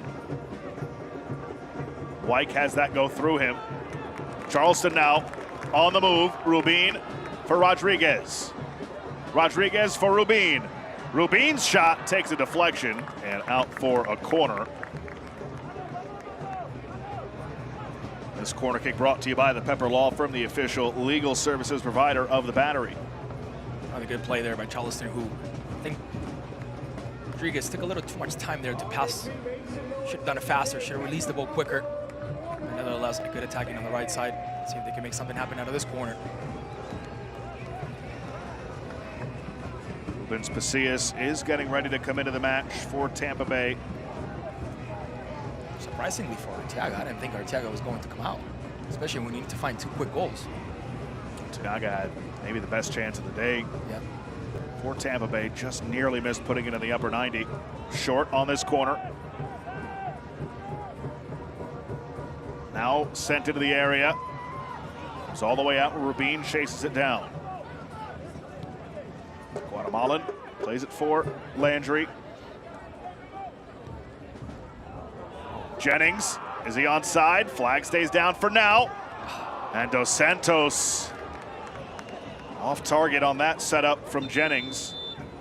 As we will get the substitution now, Wubens Pasillas, the leading scorer for Tampa Bay. He's scored in every match in the Jägermeister Cup. He'll come on here in the 56th minute for Arteaga. Jennings hasn't been involved much, but every single time he gets involved, he makes something happen. We saw it in the own goal. With a couple of minutes left to finish the first half, and now again controlling the ball pretty well, putting his body in front of it, shielding the ball, and finding help. Unfortunately for Charleston, that shot went over the crossbar, but again, it's been the home team dominating in this second half, keeping possession of the ball and creating at least a few chances they've had so far. Saw Jennings set up that chance for Dos Santos, and I asked Ben Pierman if there was anything that maybe surprised him about coaching Cal Jennings this year, coming over from Tampa Bay. And he said, not really, but you know, the great thing about Cal is even if he's not scoring, he's still contributing to the score. Exactly. A couple of games in a row without scoring a goal, but he's assisted in those games instead. Got an assist in both. Nearly had himself another assist as Moon for Chrysostomo. His pass deflected, he gets it right back. Van Kaziel. White.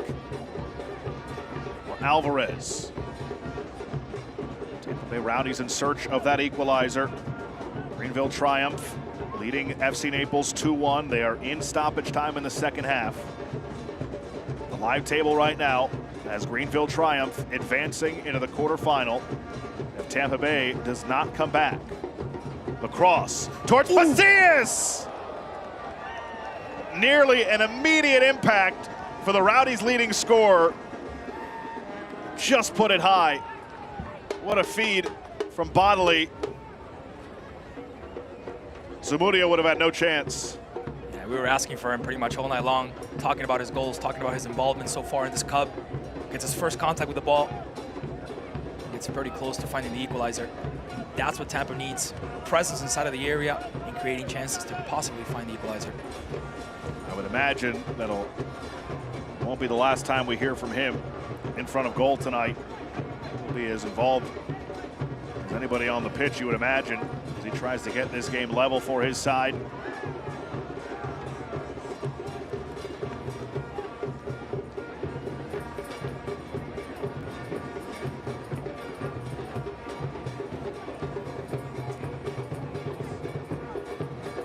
Yeah, so if nothing weird happens here, Greenville should get that 2-1 win, which would allow him to move to first place with 9 points, so far leading this Group F. So now officially Tampa Bay must win in order to qualify. Maybe we would have to analyze if they win via the penalty shootout. They could acquire those 2 points, and then we'd have to see the other head-to-head results, but Tampa needs to win. That's pretty much bottom line. It doesn't matter if they can't come back.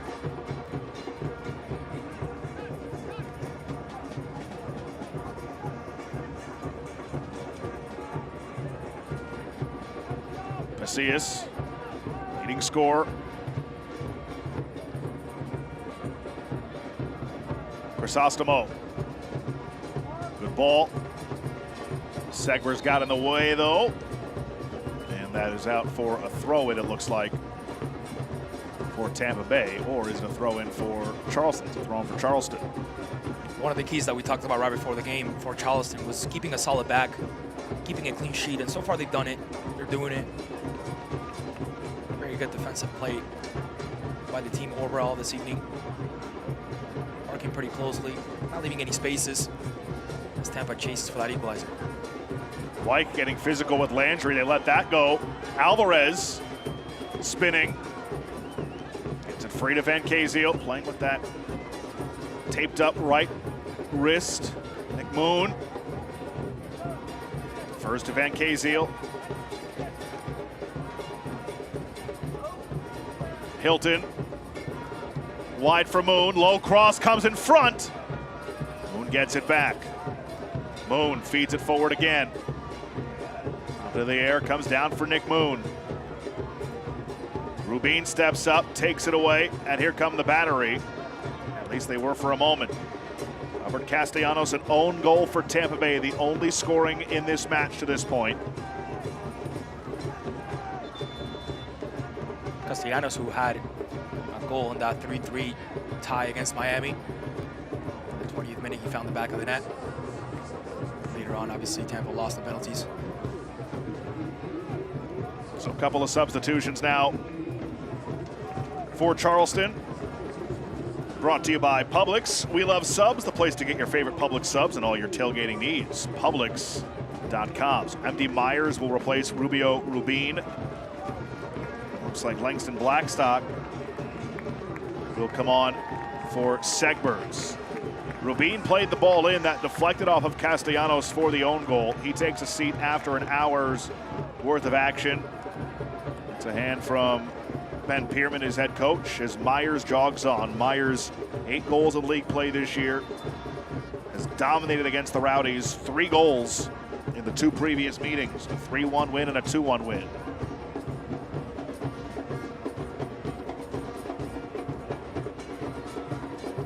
I think what Ben Pierman is doing here is he knows that as time moves forward, Tampa's going to start leaving a couple of gaps. They're going to start leaving space, obviously, due to the obligation of chasing after that equalizer. That's why he's taking out a midfielder to add it forward. I think he's looking for a counterattack, a deadly attack that will give him the 2-0 and the 3 points here in South Carolina. Myers gets held up by Crisostomo, and Crisostomo will be booked. It's a yellow for him.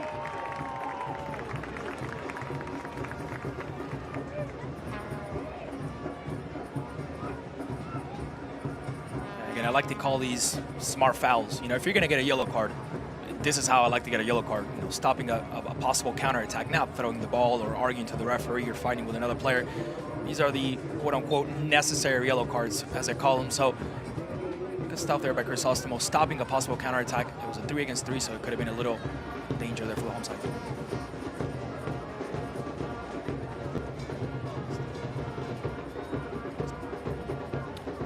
Third minute, 1-0 to Charleston.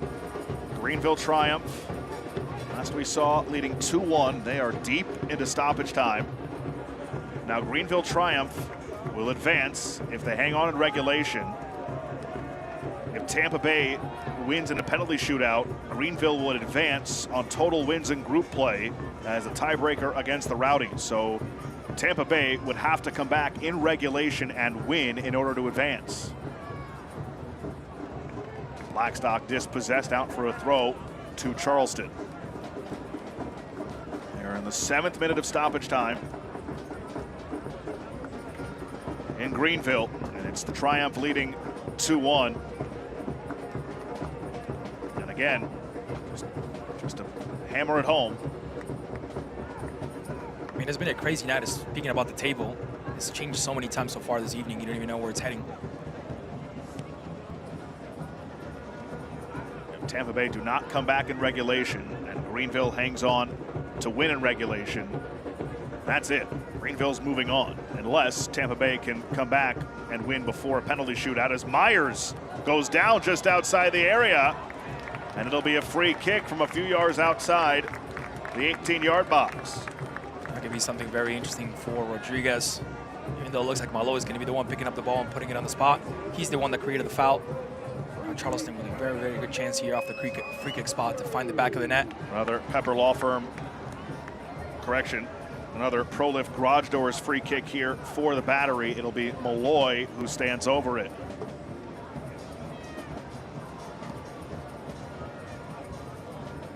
Tense moment in this match.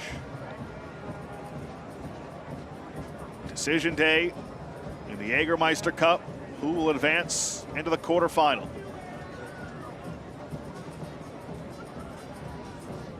We've reached full time in Greenville, and Greenville Triumph have taken down FC Naples 2-1. So right now, if everything stays the same, Greenville is on to the quarterfinal. We enter the night with Tampa Bay needing a win in regulation to advance. As Malloy takes towards goal off the crossbar and over. I don't think that Bandre was able to get a piece of it. As you see, full-time Tormenta takes down Miami as well. That doesn't matter as far as who will advance. It is Greenville right now in the driver's seat. Tampa Bay have 25 minutes plus stoppage time to score twice to advance. Square off the top of the crossbar there from Malloy. It's a wonderful execution. And the way I told you, the way he grabbed the ball, he had so much confidence on him. I wanted to tell you even before the execution, careful, because this one looks like it might end up in the back of the net. A lot of confidence for the substitute here in the second half. Charleston still getting chances here to score. It's funny that we talked about all these teams, right? Because at some point we had Miami leading the table, waiting to qualify, leading 1-0. Their game gets turned around. Naples was up 1-0 as well. Yeah. It's been a wild night. This injury stoppage is brought to you by MUSC Sports Medicine. Back ready for play. Tampa Bay pull off the comeback. Here in Charleston, Battery have only lost twice here across all competitions this year, once in the Jägermeister Cup against the aforementioned Greenville Triumph. Also lost here to Lewis City. Their only league loss at Patriots Point. Foul here near midfield.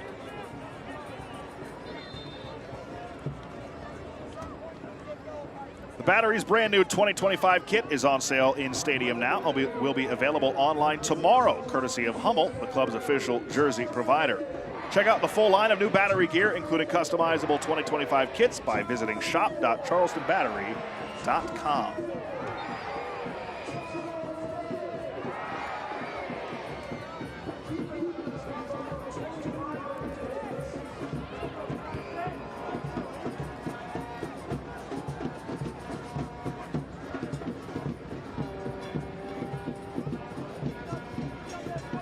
Dos Santos, strong against Hartford, solid tonight. Play through Zamudio here.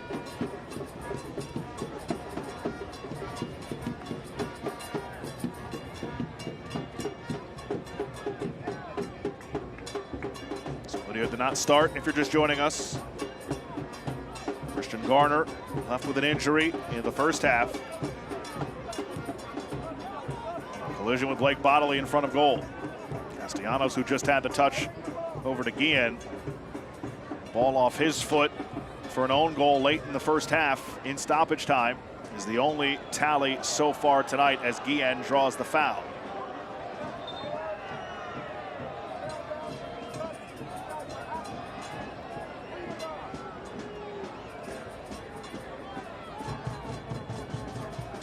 Confrontation there between Guillen and Malloy. It's a very slight foul and nothing else, but obviously a little clash afterwards. Becomes a little heated between the two, nothing else.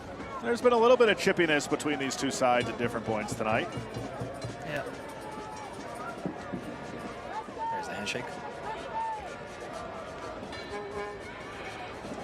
Greenville Triumph right now in the driver's seat. Tampa Bay need a win in regulation to jump Greenville and advance. Tampa Bay wins in a penalty shootout. Greenville would still advance on total wins in group play.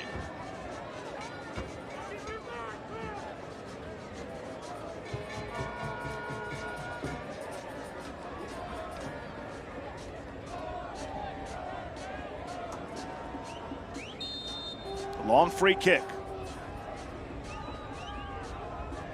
Lewis Hilton to take it. Service comes in. Sent away by Graham Smith. Landry mistimed his jump. Moon battling. Make that Wyke. Wyke goes down. Play rolls on. Wyke wanted a foul. Would have been another free kick from a good spot for Tampa Bay. Instead, Charleston calmly able to work it free.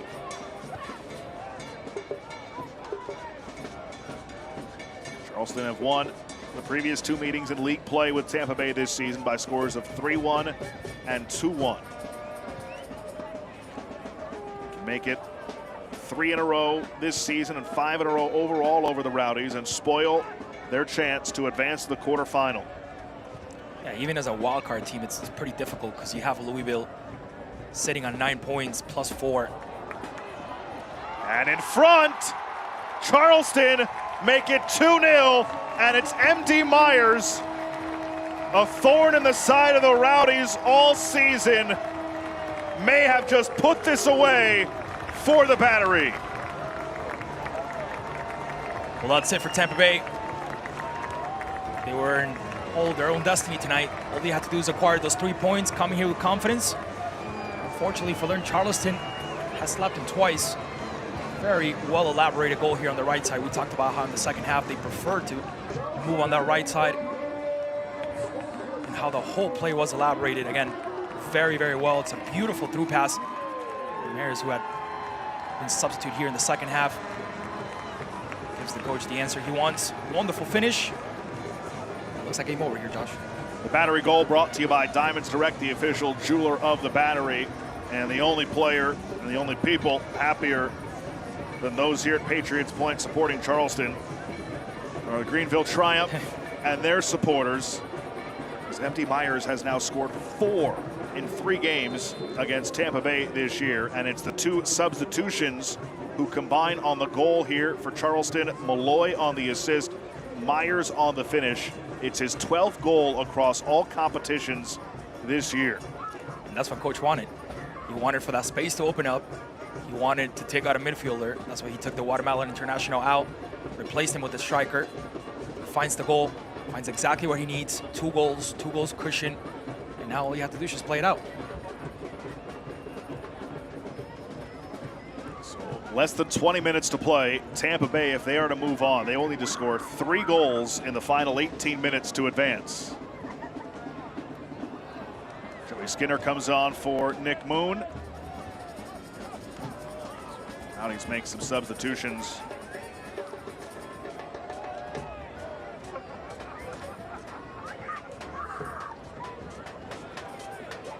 Corner kick now for Tampa Bay. Ali Bassett enters for Crisostomo.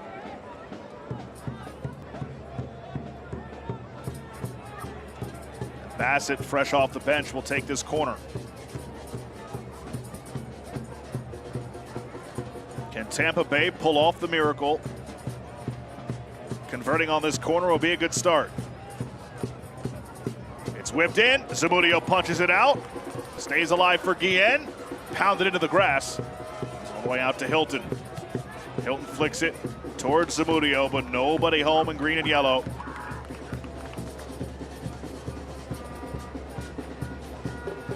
Can't watch the match? Turn on Sirius XM FC 157, North America's only 24/7 source for engaging soccer talk, including USL All Access on Tuesday nights. Plus, hear live matches from the USL, MLS, Premier League, and more, all on Sirius XM FC 157 and the new Sirius XM app. Always love listening to Mike Watts and Devin Kerr on USL All Access. Doing an amazing job. I'm sure they'll be covering the Jägermeister Cup madness in the next edition. You can also find USL All Access on the USL YouTube channel.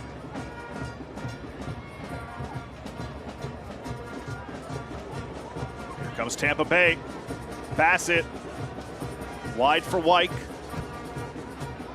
Wyke towards goal. Nobody home. Zamudio grabs it out of the air, and Klaus, you think back to the chance that Pasillas had after coming on, where he just powered it over the bar, and you wonder maybe what could have been if they got the equalizer at that point. My thing here is obviously I'm not in the agreement, and obviously I'm not the coach, but it wasn't the best decision, honestly, from Coach Casciato. I mean, Arteaga, in my opinion, was one of the most moving strikers, getting involved in every single play. When he wasn't the one taking the shot, he was the one assisting the player getting the shot. And I think a double 9, double striker there would have been the right thing to do. I mean, you have nothing to lose. If you lose by 2 goals, 3 goals, or 4 goals, nothing's going to change the fact that you're eliminated. So I think there, when he made that substitution, should have left a double 9. I think that would have been a little better for Tampa, who has had very little chances, almost no chances here in the second half. Let's not forget Fernandez, who's the creator, the person in charge of elaborating, is no longer in the field. Obviously, that was a tough hit for Tampa as well. 9 total shots for Tampa Bay, 1 on target. Charleston, remember, did not allow a single shot on target in their win 3-0 over Miami FC in championship play last time out. Malloy earns a corner for Charleston Battery, brought to you by the Pepper Law Firm. Tampa Bay have more touches in the opposition box. I've been about even in final third entries. Possession heavily in favor of Charleston, 69-31. They've just got one shot on target, and it's the goal by MD Myers. Off the corner, Smith heads it down. Bandre able to grab it off the hop. I don't know what your perception is, Josh, but it seemed a little bit like Tampa came into this match underestimating its rival. Maybe taking into consideration what has happened in this cup, but not really what has happened throughout the year in the league. eFootball is here. Live your dream, rep your team, and play as your favorite USL Championship club. eFootball is free to play, and you can download it now. So we have our second half hydration break with about 14 minutes to play. Ben Pierman's side without Juan David Torres tonight. Coach's decision. So squad rotation, and they've played well.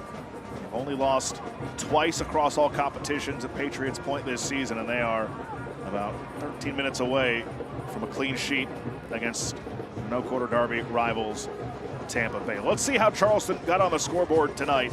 They've scored a goal in each half, starting with this from Rubio Rubin. He sends it in the direction of Cal Jennings. It takes a deflection off of Castellanos and goes in for the own goal, first of the night. A bad bounce for Tampa Bay. This was in the 4th minute of stoppage time in the first half. Yeah, very unfortunate for Castellanos, who tries to block the shot but ends up sinking it into his own net. And this was Malloy off the bench to Myers off the bench. A beautiful pass, a beautiful ball towards goal with Van Kaziel hounding MD Myers, and he scores his 4th of the year against Tampa Bay. That ball from Malloy is just simply fantastic. The way he finds the through ball, the way the vision that he puts into that play is just simply awesome. Very, very similar to what Luis Alvarez did in the play before for Tampa Bay that didn't end up in the back of the net, but that vision to put that ball through was just simply fantastic. So here are the up-to-the-minute Group 6 standings. If this result holds, it'll be Greenville triumph. Winner of the night, not in first place. They'll move on to the quarterfinal. Tampa Bay would have to score 3 goals in the next 10-plus minutes plus stoppage time to advance. A win in a penalty shootout does the Rowdies no good.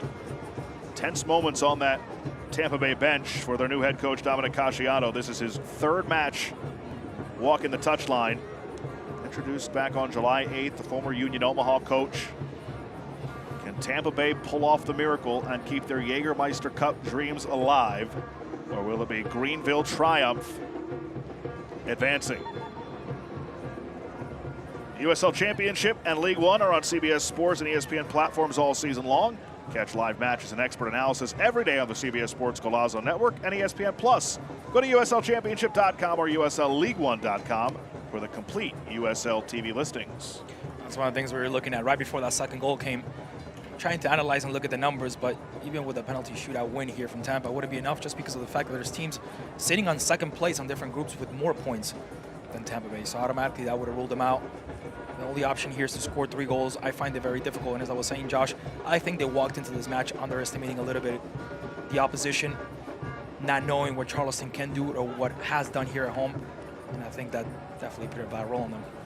Myers off the feet from Jennings, flicked forward for Cal. It's Cal Jennings playing it back towards the front of goal, and Tampa Bay able to stay calm and deal with that opportunity. Man, it is not a fun sight when you see Cal Jennings and MD Myers bearing down on goal right in front of you, 2 of the best scorers in USL Championship. Yeah, to me, it's just very crazy to watch how Jennings doesn't get involved at all, but when he does get involved, he always has quality to give. On this one, the pass was a little short, but again, almost every single involvement has ended up in some sort of danger against Tampa Bay. No player has scored more regular season goals in USL Championship than Cal Jennings since 2020. So that'll be it for Lawrence White. Forrest Lasso, who played here in Charleston from 2015 to 2017, will come on for these final 10 minutes. I'd love to see Tampa Bay at least one final push here. You do wonder, to your point, just what the mentality is for Tampa Bay against a team in Charleston who had nothing to play for tonight. The only thing they're trying to do is stay fresh heading into their bye week before their monumental matchup against Lou City on the road on August 9th. That's what's up next for them after tonight. They've got a bye next week. So really they were just trying to play spoiler, play a solid game in front of their home fans, and I wonder if Tampa Bay converted on one of their early chances, or if Pasillas coming off the bench, if he hadn't been able to convert, we'd be having a different conversation right now. And as we said before, Charleston had also been a little bit unfortunate in some of those results. You look at the scores, only losing by 1 goal. And if you look at the match themselves, if you analyze the match, very close matches. I mean, only small mistakes, small errors made Charleston lose those previous games. So now showing their true potential, as you said, even with a little bit of a squad rotation, still putting a very good performance tonight. Alvarez with the foul there. Rowdies have lost 4 in a row to Charleston. They'll play next at Indy next weekend. They are in the midst of a 6-game road trip. This is the 4th out of 6 in a row on the road across all competitions. Castellanos got in front of that, cleared it away. Lasso with the fouls, he tried to keep it alive.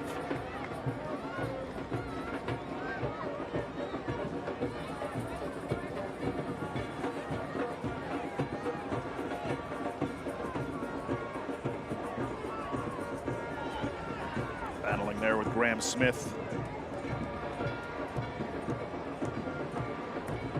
3-time USL Championship Defender of the Year in Lasso, and the reigning USL Championship Defender of the Year in Graham Smith. Pasillas tried to move forward, but excellent job stepping up by Malloy. We can get it done on the defensive end. He can get it done in the attack. We've seen instances of both here tonight.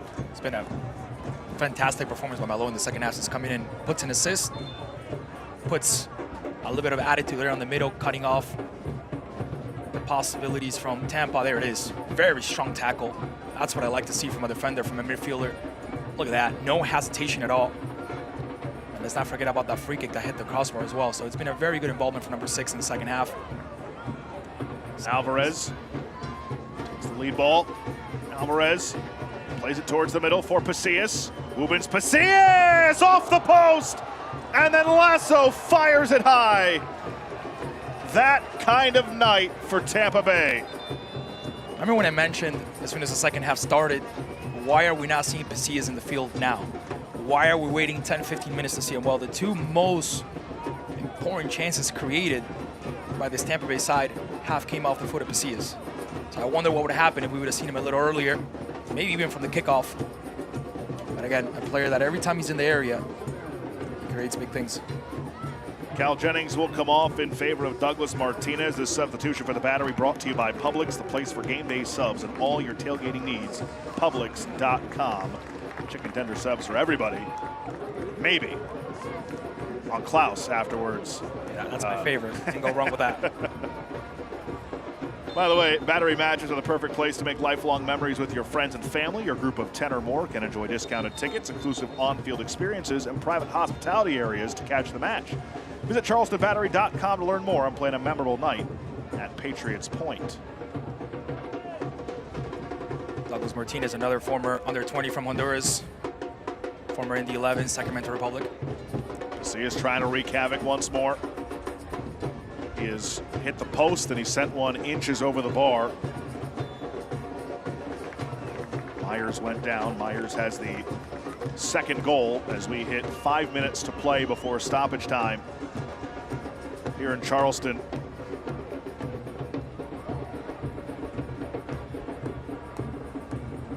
Frustrating night for the Rowdies.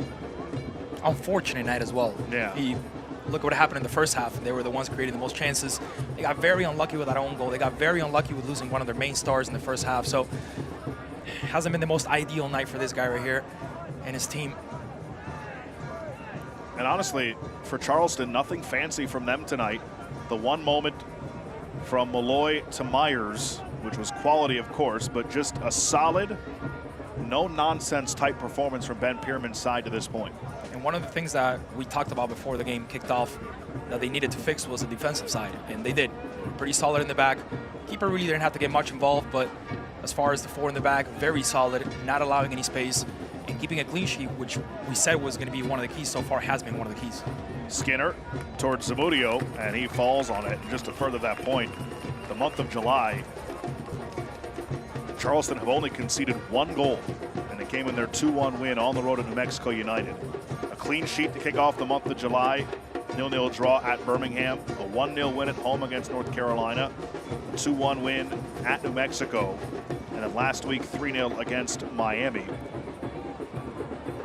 Charleston a few minutes away from finishing off a sparkling month of July with a 4th clean sheet across all competitions. And it would be their first win in Jägermeister Cup play, and it would come in a spoiler's role. Of course, they've won 4 out of their last 5. They haven't lost since June 18th, 1-0 against Miami. That 1-0 loss, I mean, just the ridiculous run that this Charleston team is on. Their only loss in league play since March 29th is that 1-0 defeat at Miami in the middle of June. They are 13-3-2 in league play. They're on even better pace than they were last season. They had their best regular season in club history, yet still finished 12 points behind Lou City, who took the Players' Shield. It's no surprise that those two teams are going to battle it out again in the regular season in USL Championship for not only the #1 seed in the Eastern Conference, but the Players' Shield crown again here in 2025. They'll match up on August 9th on Golazo Network, as this one is serviced in. Comes out for Alvarez. Time winding down in regulation for Tampa Bay. They would need 3 goals in a short amount of time to advance. If not, it's Greenville moving on to the quarterfinal, winning Group 6. And Kaziel towards Pasillas. Pasillas on the volley. Missed everything, but Snyder says that was deflected off of a Charleston Battery player, so it's out for a corner.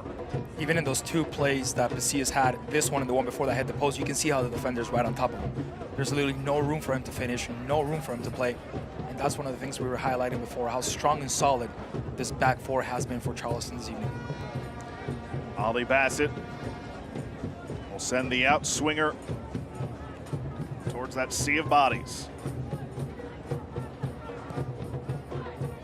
Near post header. It's not going to do it for Tampa Bay. Aaron Guillen is the one who got a piece. And it's a goal kick for Zamudio, who came on in relief late in the first half for Christian Garner, who left as a precaution for a head injury. And Zamudio, 26-year-old, is taking on the starting role for Charleston this season. Admirably puts it in the air.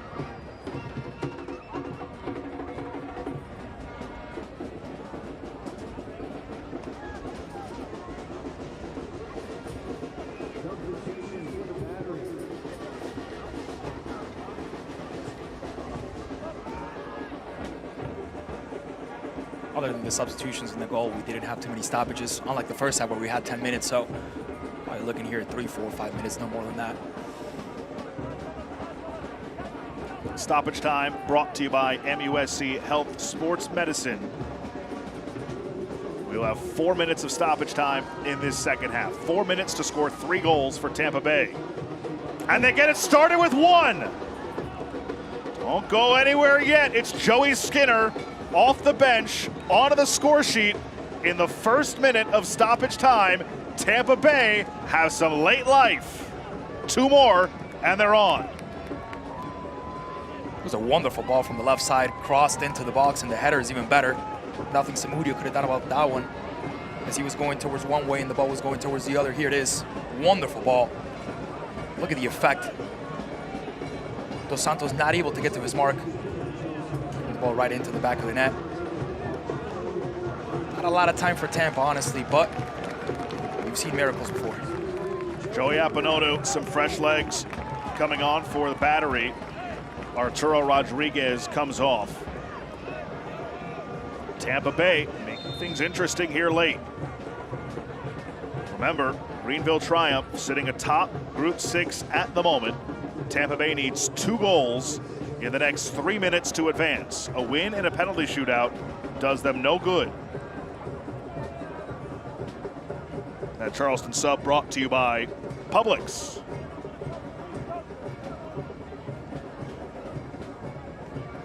Throw in here for the Rowdies. They've got to hurry. Castellanos.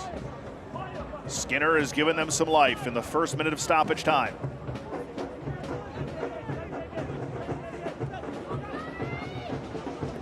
Skinner, who had the goal, he's been a spark plug off the bench the last couple of weeks.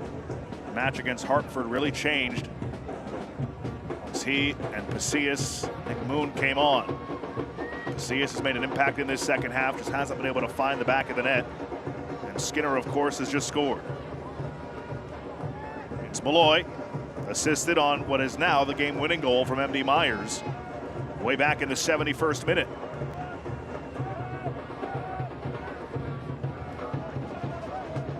Appanonu, he scored his first of the year this week against Miami.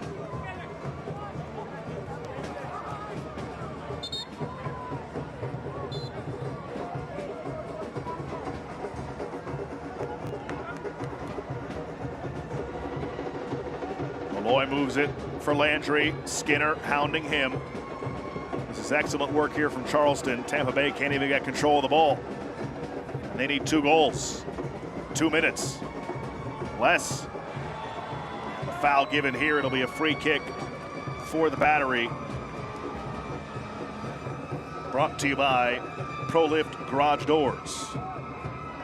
How good has Josu Landry been tonight for Charleston? He has been everywhere, all over the pitch. That's one of the things. Sometimes you see these players and they don't score, they don't assist. You're like, okay, well, what do you provide? Well, there's a lot of silent work done. Running everywhere, as you say, being all over the pitch. The amount of kilometers, the amount of miles he has run this evening has been impressive. Like you say, being involved in almost every single side of the pitch. Tampa now in control. In search of the equalizer.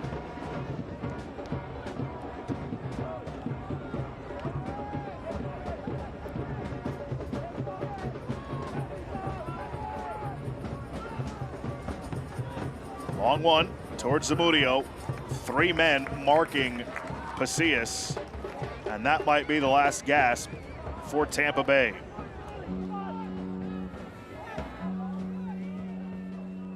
An own goal off of Castellanos late in the first half got it started. A couple of big chances for Pasillas. He put one off the post. He put one just over the bar. Arteaga inches away in the first half from burying a banger. And MD Myers put it away in the 71st minute. Really tough one to swallow tonight for Tampa Bay. I think they played poorly tonight. Might deserve a better result than the one they're about to get. Moral victories don't count for anything. They enter tonight controlling their own destiny. And they will likely see their Jägermeister Cup dreams come to a close tonight. Just waiting on the final whistle from Thomas Snyder as Bassett tries to chase it down. Appanonu cuts him off.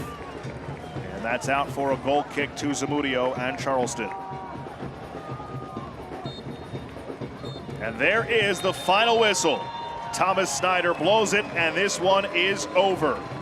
Despite a 1.33 XG to .37 in favor of Tampa Bay, it's Charleston Battery who wins it tonight 2-1, their only win in Jägermeister Cup action, and Greenville Triumph are on to the quarterfinal thanks to their win over Naples and this Rowdies loss to Charleston. Tonight's Fix It 24/7 man of the match, it's MD Myers. He came on as a substitution in the second half. He is credited with the game-winning goal tonight, the 4th time he scored against Tampa Bay this season. Tampa Bay definitely wasn't aggressive as much as they should. Tonight was a final. It was a win or go home, and guess what? They're going home.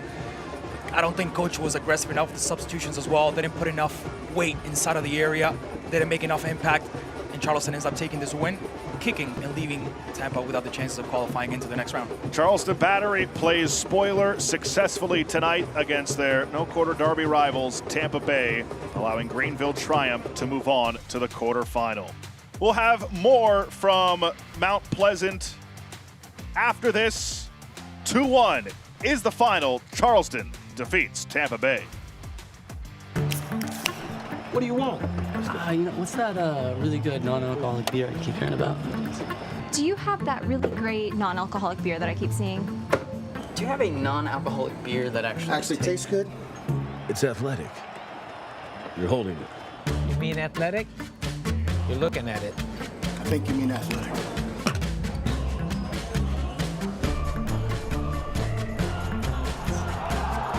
It's athletic. Ask for it. NRDNASC is a genomic screening research program. If we can identify a specific genetic factor that's involved, we can intensify the screening with an effort to prevent cancer and heart disease. The NRDNA project is really a unique opportunity for individuals across the state to participate in genetic testing. That's another way to help provide data and research so we can learn more about the underlying causes of certain health conditions. These are the luckiest ice cubes in the world.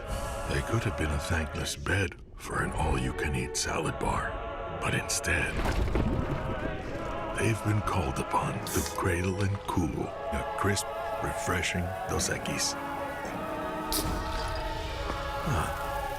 Looks like the lucky just got luckier. Dos Equis.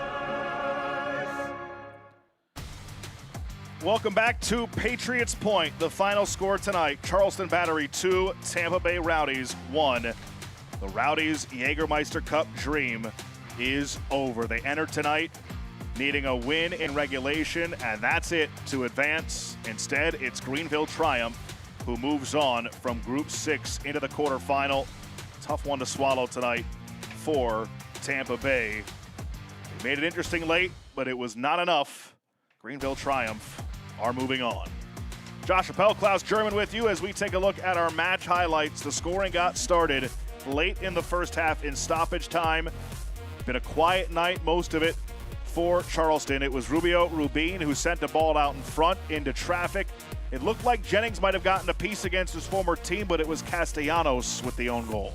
Yeah, wonderful ball by the Guatemalan international. Jennings puts the pressure, forces a mistake, and Charleston led right before the second half, 1-0. Shortly after, Ubens Pasillas nearly leveled it at 1. It was Malloy off the bench with a beautiful ball ahead to MD Myers. Also coming off the bench tonight, he scores his 4th goal against the Rowdies in 3 games this year. Made it 2-0 at that point, and then the Rowdies were really behind the 8 ball. They tried to make it interesting late. Joey Skinner, the header for the goal, made it 2-1, but in the end, not enough. It wasn't enough for them. Like you said, their dream is over in this competition, and Charleston takes a 2-1 win. So here are our final stats from tonight's match. You see the 14 shot attempts, just 2 on goal for Tampa Bay. They were dominated in possession, but only gave up 7 shots, the 2 on target. And really the one breakdown was the goal by MD Myers, and even then sometimes you just tip your cap on a good build-up and a good finish, and that's what happened there. A really tough one to swallow tonight for Tampa Bay.